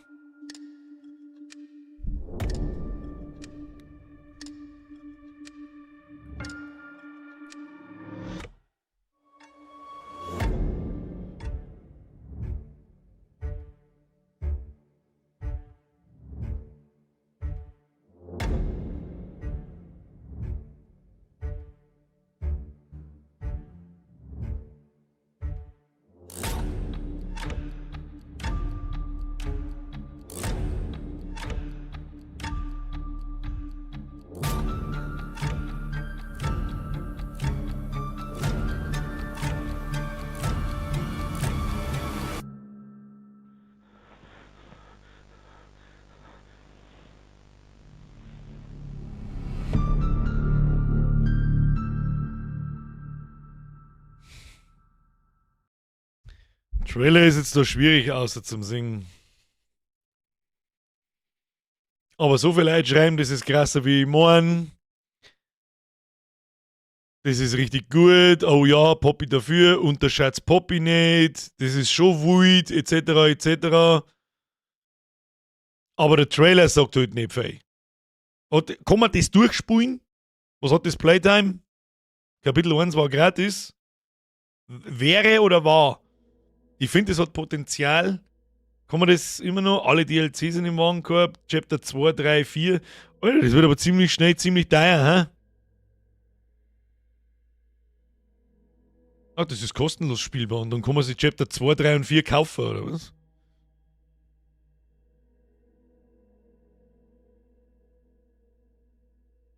Es ist gut, ja, aber so richtig Horror finde ich es nicht. Und was Playtime angeht, ich denke pro Stream ein Kapitel. Ja, dann ich hab's auch auf der Wunschliste, hab ich's schon. Ich sag bloß Five Nights at Freddy's, das war ja auch nix. Das war so schlecht, da erinnert ich mich schon gar nicht mehr dran. Allerdings haben wir mir da auch, ich weiß nicht was für ein Teil gespielt, keine Ahnung. Stefan Tam Madison haben wir schon vor 3 Jahren gespielt. Über Five Nights at Freddy's, Mr. Jables haben wir gerade geredet, kommt alle heiligen Zeiten der Chapter aus, aber alle warten. Ja, es ist auch generell sehr positiv da überall. Dieses Spiel namens Poppy Playtime ist ein Horror-Rätselspiel. Nach meiner Meinung nach hat das Spiel gute Rätsel und guten Horror-Faktor. Die Story ist auch spannend, müsst ihr wissen. Die Schockmomente sind ganz witzig, ansonsten etwas verbuggt. Zwischenzeitlich kann man wohl mal spielen, wenn gerne Rätsel mag, bla bla bla. Das Game is really nice and I like so much, really cool. Man kann das erste Kapitel ja einfach mal testen. Bitte, du musst wieder Kruzifix-Videos machen. Amelie, what year is it? Das letzte Kruzifix ist von 2020. Unmanned kommt leider erst am 17. November raus, laut Stream. Das habe ich auch auf der Liste stehen, aber wie ich weiß, kommt leider erst am 17. November. Shadowhunter Halloween Stream kommt. Vielleicht kann man das am Halloween Stream spielen. Ja, warum nicht? Was war denn das für Spiel letztes Jahr, Horror Oktober, bei dem wir am Ende in so einem Hexenheisel gestanden haben? Da war das Spiel dann aus und wir wollten weiterspielen. Ich weiß nicht mehr, wie das Spiel geheißen hat, weil diese ganzen Indie-Games, ist ein bisschen schwierig, sie die einzelnen Streams, wenn man nur Indie-Games spielen, zu merken, wie es geheißen haben. Aber der Nachfolger davor ist From This Day und auf den warten wir schon seit 2 Jahren. Brauchst was für nach Oktober? Mindlock wäre ein super Game vom Stil, auch total was für dich. Mindlock hört sich nach Rätsel an. Ich glaube nicht, dass es was für mich ist. Geh mal auf YouTube und skip die Folge Nightmare House 1 vom Grund durch. Das Game darf so gut funktionieren mit dir. Kann ich offstream machen. Ich weiß, was er meint. 9 They Are Here Trailer schon gesehen? Nein. Amnesia, der dunkle Abstieg. Haben wir Amnesia nicht alle schon gespielt, außer die ersten? Was ist denn der dunkle Abstieg? The Dark Descent wahrscheinlich. Das ist das allererste, oder? Wer weiß mit Scoren, ja. The Park. The Park kenne ich nicht, warte mal. The Park. For Funcom. The whimsy within.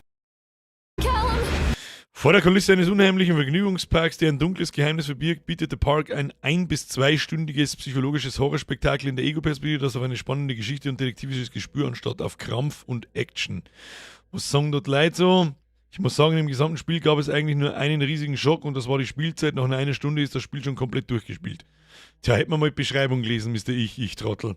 Man kann es aber auch als Freizeitpark-Simulator nehmen. Psycho Walking Simulator von 2015.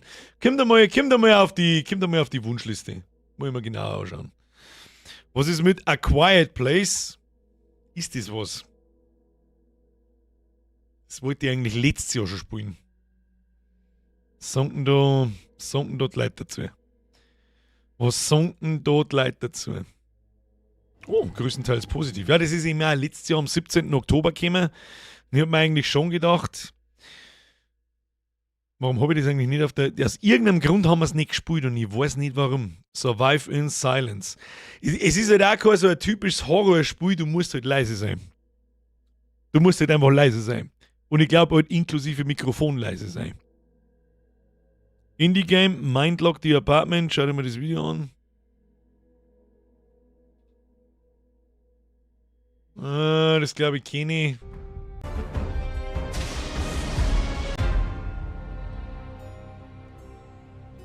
In Collins Wohnungslabyrinth warten Rätsel, Dialoge und trockener Humor, ein surreales Abenteuer der besonderen Art. Das habe ich sogar schon auf der Wishlist, das hast du mir glaube ich schon einmal geschrieben. Es wird Zeit für ein neues Resident Evil, das kommt erst im Februar. Oh, leck, auf das freue ich mich wie ein Schnitzel, das wird richtig gut. Carina, hauen Sie sich hinein, gute Nacht. Können wir mitschauen? Nö. Das war bloß, ich habe bloß kurz durchgeskippt. Glaub, wir alle brauchen nochmal eine Daisy-Reise at Biergarten. Nein. Ich glaube nicht, dass wir die nochmal brauchen. Wenn ein nice Daisy kommt, ja, aber da werden wir noch Zeit warten müssen. Was sagst du, Slender, die Arrival? Die Slender-Spiele haben alle so schlecht, sagen wir uns doch ehrlich. Slender Thread, Slender, die Arrival, das kostet 20er. Slenderman ist zurück und zwar furchterregender als je zuvor. Niemand kann dich retten, niemand kann dir helfen. Erlebe den Horror noch einmal mit modernster Grafik für das 10. Jubiläums-Update und genieße Survival-Horror vom Feinsten. Wir gehen mal da mal kurz in den Trailer hinein. Stadi! Der Chef, bin ein bisschen spät, was habe ich verpasst? Ein mittelmäßig bis gutes Horrorspiel. Lehnen Sie sich zurück, schauen Sie sich noch an. Gut wird's. Haben Sie Spaß. So, schauen wir uns den Slender-Ding so. Wenn es das gleiche Spiel ist, bloß mit einem Grafik-Remaster, dann...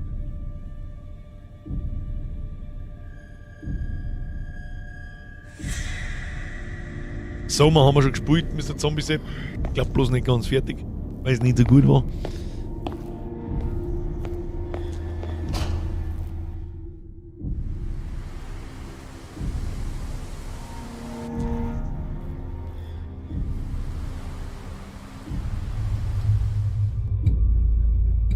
Herr Schwimmer, Psychosis habe ich auf der Liste.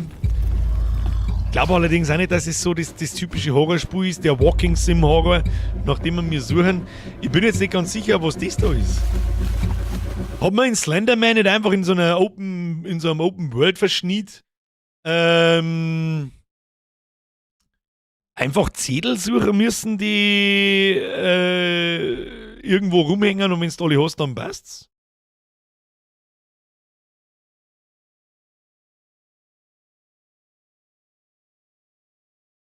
Soll Silent Hill wirklich so mies sein? Manche sagen, es ist super gut. Ich sage, es ist mies. Es schaut richtig beschissen schlecht aus. Und Silent Hill F ist wirklich alles bloß kein Horrorspiel. Schau dir einfach mal ein Testvideo. Wenn du da einmal zusammenzuckst oder irgendwas, dann glaube ich es dir nicht. Wolfric sagt, Amenti ist gutes Horror-Game im ägyptischen Setting. Habe ich, wenn du aufpassen darfst, was ich sage, habe ich vorher gerade gesagt, Amenti werden wir spielen. Kommt wahrscheinlich nächste Woche. Da ich meinen scheiß Excel-Plan-Dings verloren habe, weiß ich nicht mehr, was ich wann geplant habe. Das muss ich neu planen, aber das kriegen wir schon. Devour ist Playtime 3 bis 3,5 Stunden. Ich glaube, das habe ich auch auf der Liste. Warte mal, Devour. Aber das ist doch nicht, Devour ist doch wieder der Koop-Horror-Scheißdreck. Devour ist ein Koop-Horror, Online-Horror-Spiel von 1 bis 4 Spielern, halte besessene Kultisten auf, bevor sie dich in die Hölle abschleifen. Das sind alles diese Phasmophobia-Abklatsch-Dinge. Ich weiß jetzt nicht. Dann habe ich wohl nicht zugehört. Upsi, ja, Herr Wulfric. Mehr als für den Zwilling. Kali, hast du dir den neuen BF6-Trailer angeschaut, wo sie COD dissen am Anfang? Selbstverständlich. Selbstverständlich. Sollen wir uns den vielleicht einmal miteinander schnell anschauen? War vielleicht gar nicht. War kurz witzig. Mal kurz vom Pass auf. Battle, das ist der MP-Trailer, oder? Multiplayer-Trailer. Achtung. Hat jetzt nichts mit. Ist das der? Und da muss ich selber schon schauen. Na. Da ist er. War ein guter Witz, kann man nicht sagen. Ja, schau, wir brauchen uns bloß einen Anfang anschauen, das klangt. Achtung. The world is a vampire sent to drain. Showtime. Secret destroyer. Hold you up to the flames. Sound check. Why do I get Okay, boys, we're here to do one thing. my pain? One thing.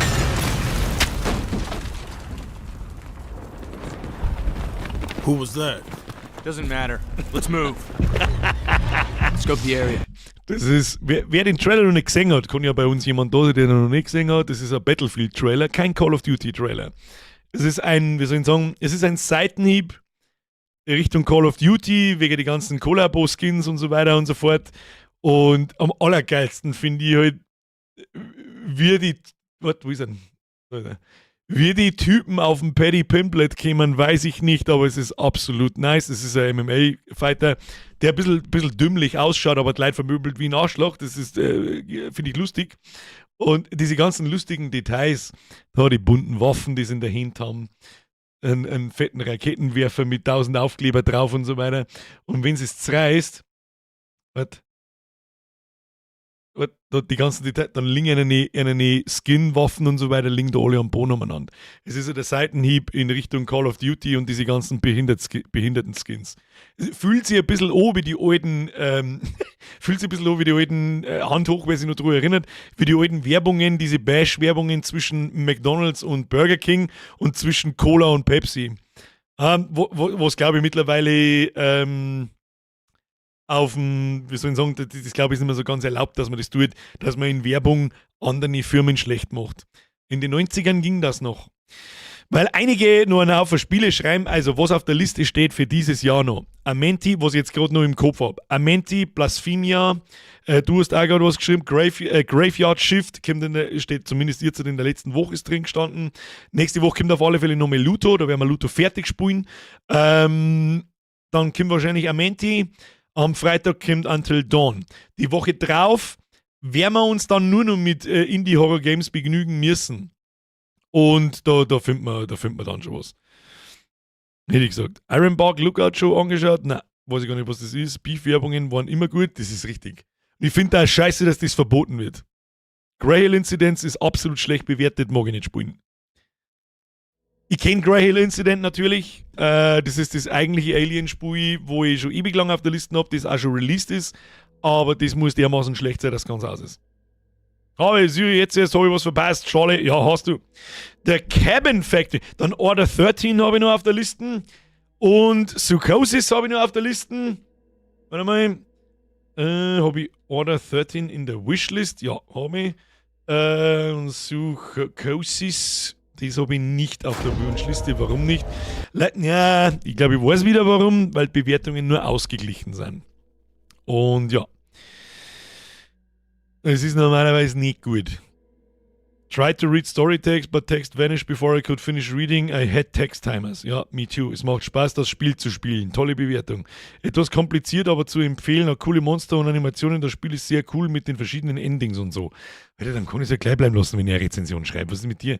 Das Game ist 20 Minuten of Gaming, then is the end. Warum hast du dann 5,2 Stunden Playtime, du Trottel? Ja, weiß ich nicht. Muss ich mir vielleicht einmal irgendwo ein Review anschauen zu dem Ding. Gibt es noch etwas wie das Leichenspui? Nicht, dass ich wüsste. Soma ist halt von 2015. Wir haben ja Soma auch schon mal angefangen. Und Soma war leider Gottes gar nicht so gut. Hab gerade mal ein bisschen gesucht nach empfohlenen Indie-Horror-Publisher. Just to M-Cook und Turnvex so in gute Spiele haben. Kann man ja mal schauen, ob was dabei ist. Die Frage ist, wie man da in Steam danach sucht. Just to Mac, oder hast du verschrieben? Just Tomcat Bundle? Das ist vielleicht das? Abandoned Souls, Christmas Nightmare, From the Past, Reflections, sind auch lauter so 5-Euro-Spielchen. Da müsst ihr mal das aussuchen, was die meisten Rezensionen hat. Das ist meistens wahrscheinlich auch am besten. The Cursed Taped, In My Head. Ja, das sind lauter so ganz kurze Horrorspielchen. Aber das ist ein guter Hinweis. Das höre ich zum ersten Mal. Just Tom Kack heißt der Typ übrigens. Nicht Cock, sondern Kack. Warum kann man sowas nicht wishlisten? Oder followen oder wie auch immer. Dann nehme ich jetzt einfach mal das letzte. Und tue das auf die Wunschliste. Und was hast du noch gesagt? Among the Sleep. Das ist das mit dem kleinen Kind, oder? Das haben wir auch letztes Jahr schon, habe ich schon gewishlistet. Mir findet man schon was. So, jetzt wird der zweite, den du da noch ausgesucht hast, der Turnvex. Also Complete Turnvex Horror Package. Nehmen wir mal. Aber da schauen auch die. Was haben wir denn da? Wir sind immer so 100. Oh, da 600 Rezensionen. Suit 776. Ja, das sind lauter so kurze Dive-In. Kann schon funktionieren, muss aber nicht. Aber mir wurscht, ich wusste das jetzt nicht. Und dann haben wir auf alle Fälle Indie-Spiele haben wir damit wieder genug. Die müssen halt auch was kennen. Also ich sag mal's einmal so, je länger wir uns der Indie-Spiele da immer bedienen müssen, desto weniger gut werden's. Kriegen wir schon. Turnvex war der andere Creator. Ja, aber ich würde gern die Creator-Seiten followen können. Das war mir gut. Wie wär's mit One Late Night? Was war One Late? Haben wir das? One Late Night? Ich komme das One Late Night. Da, wenn ich 148 Bewertungen größtenteils negativ sehe, dann muss ich es wahrscheinlich nicht anklagen. Ja, aber da kannst du ja 2 spielen in einem Stream. Ja, wenn es kurz ist, kann ich 2 spielen. Das ist richtig. Das Spiel will du Radio-DJ bist und ein Mörder läuft rum. Welches, Mr. Phoenix? Wie wäre Among Us? Bruder, what year is it? Das ist 5 Jahre alt. Das war vor 5 Jahren, hat jemand, wie viele Leute spenden jetzt nur Among Us? Stream, nicht Stream, sondern Steam-Charts. Among Us. Wie viel spenden das noch? Das würde mich jetzt interessieren. Das war ja volle Kanone im Hype, völlig insane. All-Time-Peak 440.000 und aktuell spenden es noch 8. Und in die letzten 30 Tagen war der durchschnittliche Spieler 5.000. Es ist nicht tot, aber für verhältnismäßig tot. Wahrscheinlich mehr als Concord. Ja gut, da ist nicht viel dabei. Ich glaube, nichts spenden nach einem halben Jahr, obwohl ich noch nicht mehr drüber geredet habe. Mehr als Concord. Little Nightmares kommt im November, richtig. Das ist ja kein Horrorspiel, jetzt seien wir uns ehrlich. Among Us gibt es ja jetzt sogar 3D, oder? Mir wundert das sowieso, dass da nicht 100.000 so Abklatsche von Among Us gekommen sind. Gibt es wahrscheinlich aber nicht einen einzigen, den man ernst nehmen kann, sagen wir es so. Aber jetzt was ist denn da? Mr. Genius, ich habe die komplett übersehen. Ich hoffe, du bist noch da. Sorry. Merci für deinen Fünfer. Tread Flats hätte ich gefunden. Schau dir mal einen Trailer an. Ist zwar Chines, aber kann was sein. Beim Chinesen haben wir auch schon ein paar Mal ganz schön ins Scheißhaus gelangt. Genius. Jetzt habe ich euch einfach Eis geholt. Was bin ich für Depp? Ich schreibe Genius. Ich schreibe deinen Namen einfach. Tread Flats. Schauen wir mal. Sehr positiv. Fast 1000 Bewertungen. Okay. Residenz des Grauens ist ein First-Person-Horror-Spiel im chinesischen Stil, in dem Spieler ein verfluchtes Gebäude erkunden, um die Wahrheit hinter einem brutalen Verbrechen aufzudecken und verschwundene Personen zu finden. Allerdings sehe ich da schon wieder, dass ich mich verstecken muss und da kriege ich es kotzen. Achtung, wir schauen uns einen Trailer an.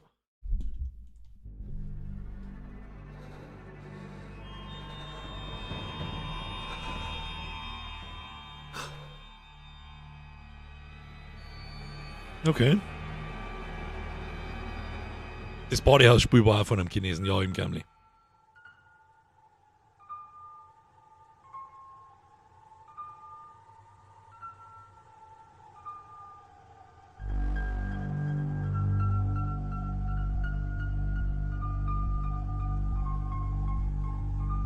Schaut auf alle Fälle sehr absurd aus. Da klang ich schon wieder.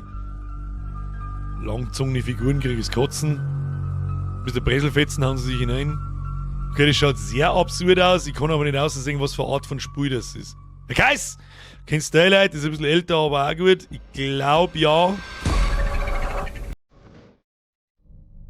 Das schaut gar nicht mehr so.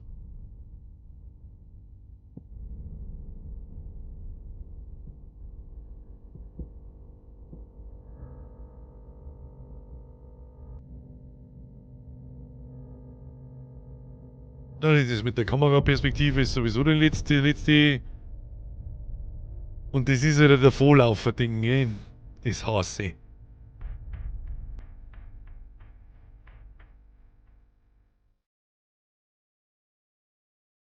Das war ein richtig guter Tipp. Das war ein richtig guter Tipp. Das kommt instant auf die Wunschliste, meine Damen und Herren.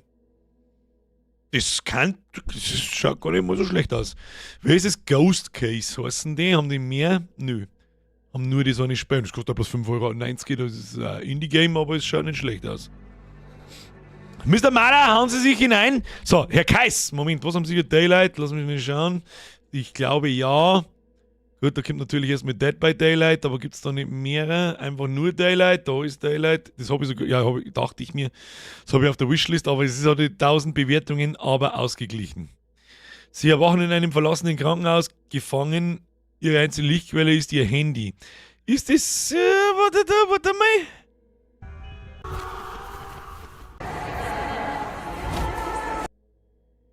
Warum aber ausgeglichen? Gehen wir mal auch schnell reinschauen. Das habe ich auch auf der Wishlist, schon Ewigkeiten.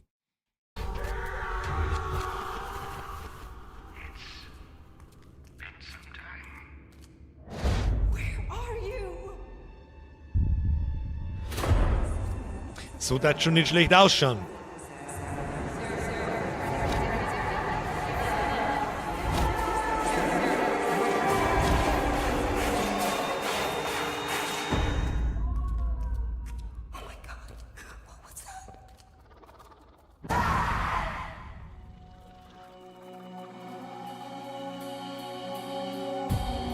Mich schreckt halt das ab, wenn da 1000 Bewertungen drin sind und die sind nur gelb.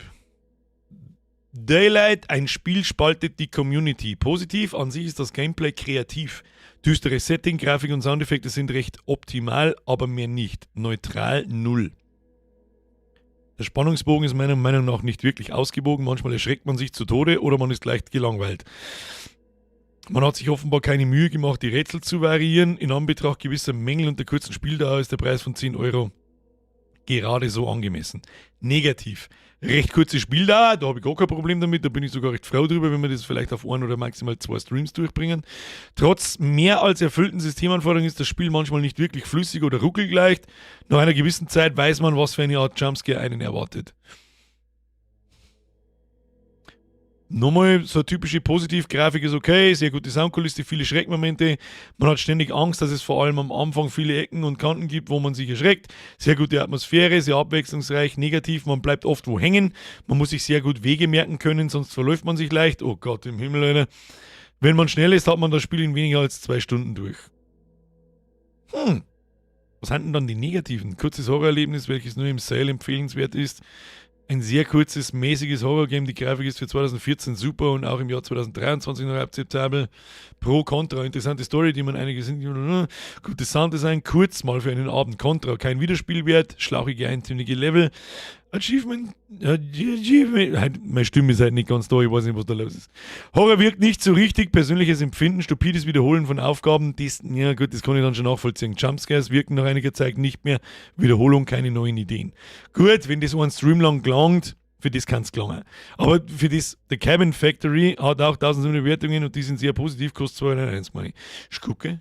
Halt, stopp, also Daylight ist auf der Liste. Also wenn irgendwann nichts mehr da ist, werden wir hineinschauen. Ich habe schon jetzt geschissen, die scheiß Horrorspiele, bald habe ich auf der Wunschliste, so ist es nicht. The Cabin Factory habe ich auch auf der Wunschliste. Welcome to the Cabin Factory Das schauen wir uns jetzt einfach schnell miteinander an. Corporation. Starting today, you will be one of our cabin inspectors. Congratulations. Due to a recent legal dispute that falsely claims some of our cabins are Haben wir schon haunted, mal angeschaut, it's now glaube ich. mandatory to inspect every cabin to ensure the safety of all. It is still unclear how the parents got trapped inside their own cabin, but the police have found clues that may indicate the fire was intentional. A criminal investigation is on. Please, and abandon your poor.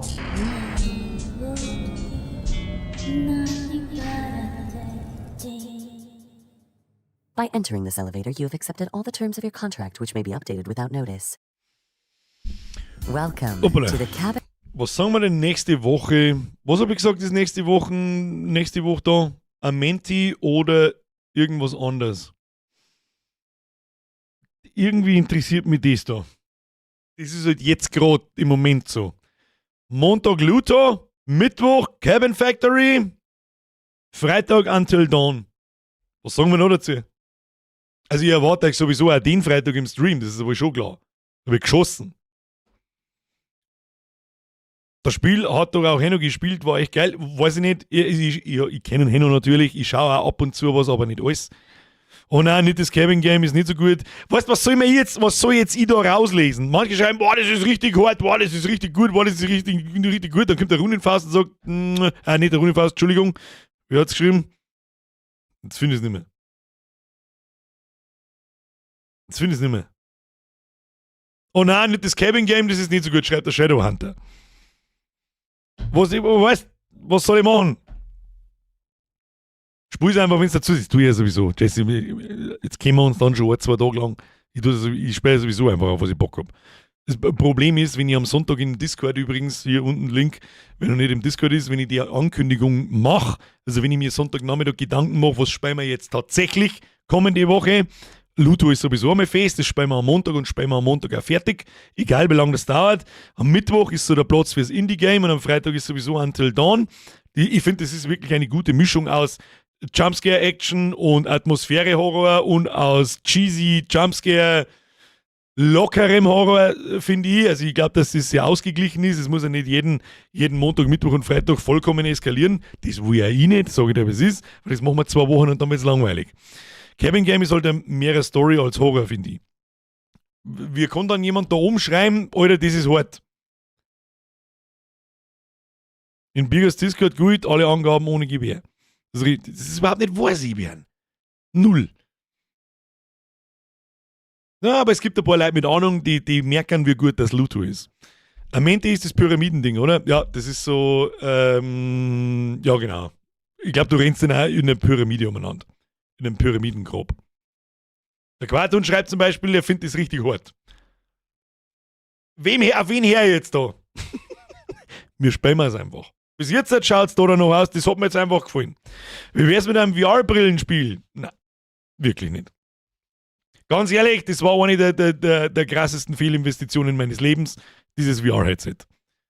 Jetzt mal allerdings auch, wenn es einen Stream nicht gegeben hat, niemals gekauft. Niemals. Wurstsalat nicht vergessen, dann wird's besser, das stimmt. Naja, gut. Ja, wir haben ja schon noch genug, so ist es nicht. Ich habe 111 Spiele auf der Wunschliste. 111. Und ich glaube, 95% davon sind irgendwelche Horrorspiele. Aber viele davon sind halt noch nicht released. Ich glaube, Wi-Fi hat vorher auch mal kurz gefragt. Da, das ist übrigens mal meine Wunschliste da, falls jemand interessiert. Da, hier, Il zum Beispiel, weiß kein Mensch, wann das rauskommt.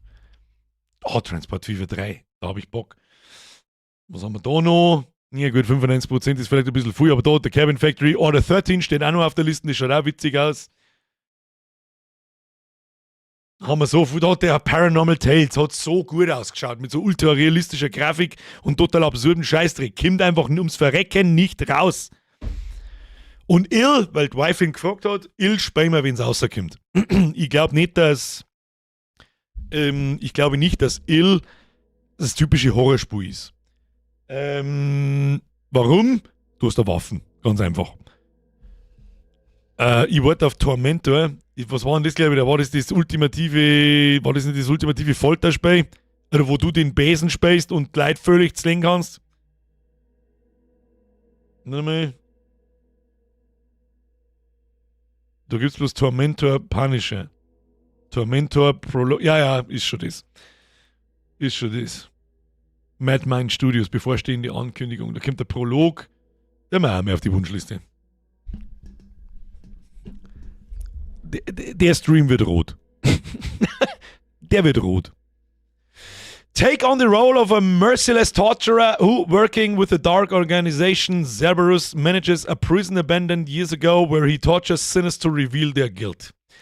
Das sind so Spiele, da wo ich auch die Gewaltdarstellung und die Diskussion, ob das jemanden machen kann, tatsächlich gelten lasse. So ähnlich wie in Manhunt. Wo du Leute gezielt, Zivilisten im Prinzip, normale Leute gezielt umbringen und foltern musst, wie im Postal zum Beispiel und so. Nicht das Foltern, aber umbringen und dafür Punkte kriegst oder das belohnt wird. Da lasse ich mir noch eingehen, da kommen wir über die Killerspiel-Diskussion, über diese Spiele, ja. Trotzdem Space gern, was soll ich machen? Deswegen gehe ich ja nicht auf die Straße aus und schlacht Leute. Glaubst du, dass Subnautica 2 noch was wird? Ist gerade eine Shitshow? Nein. Ich verlasse mich auf gar nichts mehr. Ich verlasse mich auf absolut gar nichts mehr. Ich verlasse mich noch nicht einmal drauf, dass GTA 6 was wird. Sind Assassin's Creed Spiele eigentlich Folter oder Horrorspiele? Berechtigte Frage, wieso spielen wir nicht eigentlich Assassin's Creed den ganzen Oktober lang? Boah, Manhunt steht im Regal, steht bei mir auch im Regal. Manhunt 1 und 2. Ja, uncut. Kann es sein, dass du Urlaub hast für Battlefield 6? Nö. Also am Freitag habe ich generell frei, schon seit Jahren, schon seit 10 Jahren mittlerweile. Herr Lauer, was ist eigentlich mit Subnautica 2? Da gibt es aktuell doch irgendwelche Gerichtsverfahren. Lustigerweise stellt sie alle gleichzeitig dieselben Fragen, das ist auch interessant. Merci dir für deinen Fünfer, den hätte ich jetzt nicht braucht. Kali, die habe ich auch komplett übersehen. Kruzifix, nein, habe ich nicht, Gott sei Dank. Habe ich irgendjemanden übersehen, wenn ich jemanden übersehen habe, Kuss auf den Nuss. Was ist eigentlich mit Subnautica 2? Ja, weiß ich auch nicht so recht. Ich darf mich natürlich auch gefreut, Subnautica war super awesome. Das haben wir im Sommer einmal gespielt, ich darf mich riesig gefreut, wenn da ein 2 rauskommt. Natürlich spielen wir das. Ja. Mal gucken. Ich weiß nicht, was da los ist. Irgendein Rumgepimmel. So ein Scheiß verfolge ich schon gar nicht mehr, weil was hilft's mir denn? Es kommt entweder irgendwann raus oder eben nicht. War das Tanzen im Mädel bei Visage am Ende? Jupp. Lol, passt jetzt nicht rein, aber sicher, der Supermarkt Simulator hat ein Koop-Update bekommen. Welcher? Der erste, den wir gespielt haben.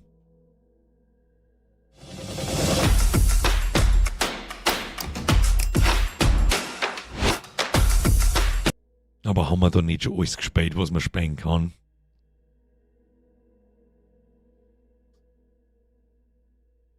Lassen wir mal schauen. Muss ich da in der Bibliothek schauen? Co-op-Update. Tatsächlich, heute.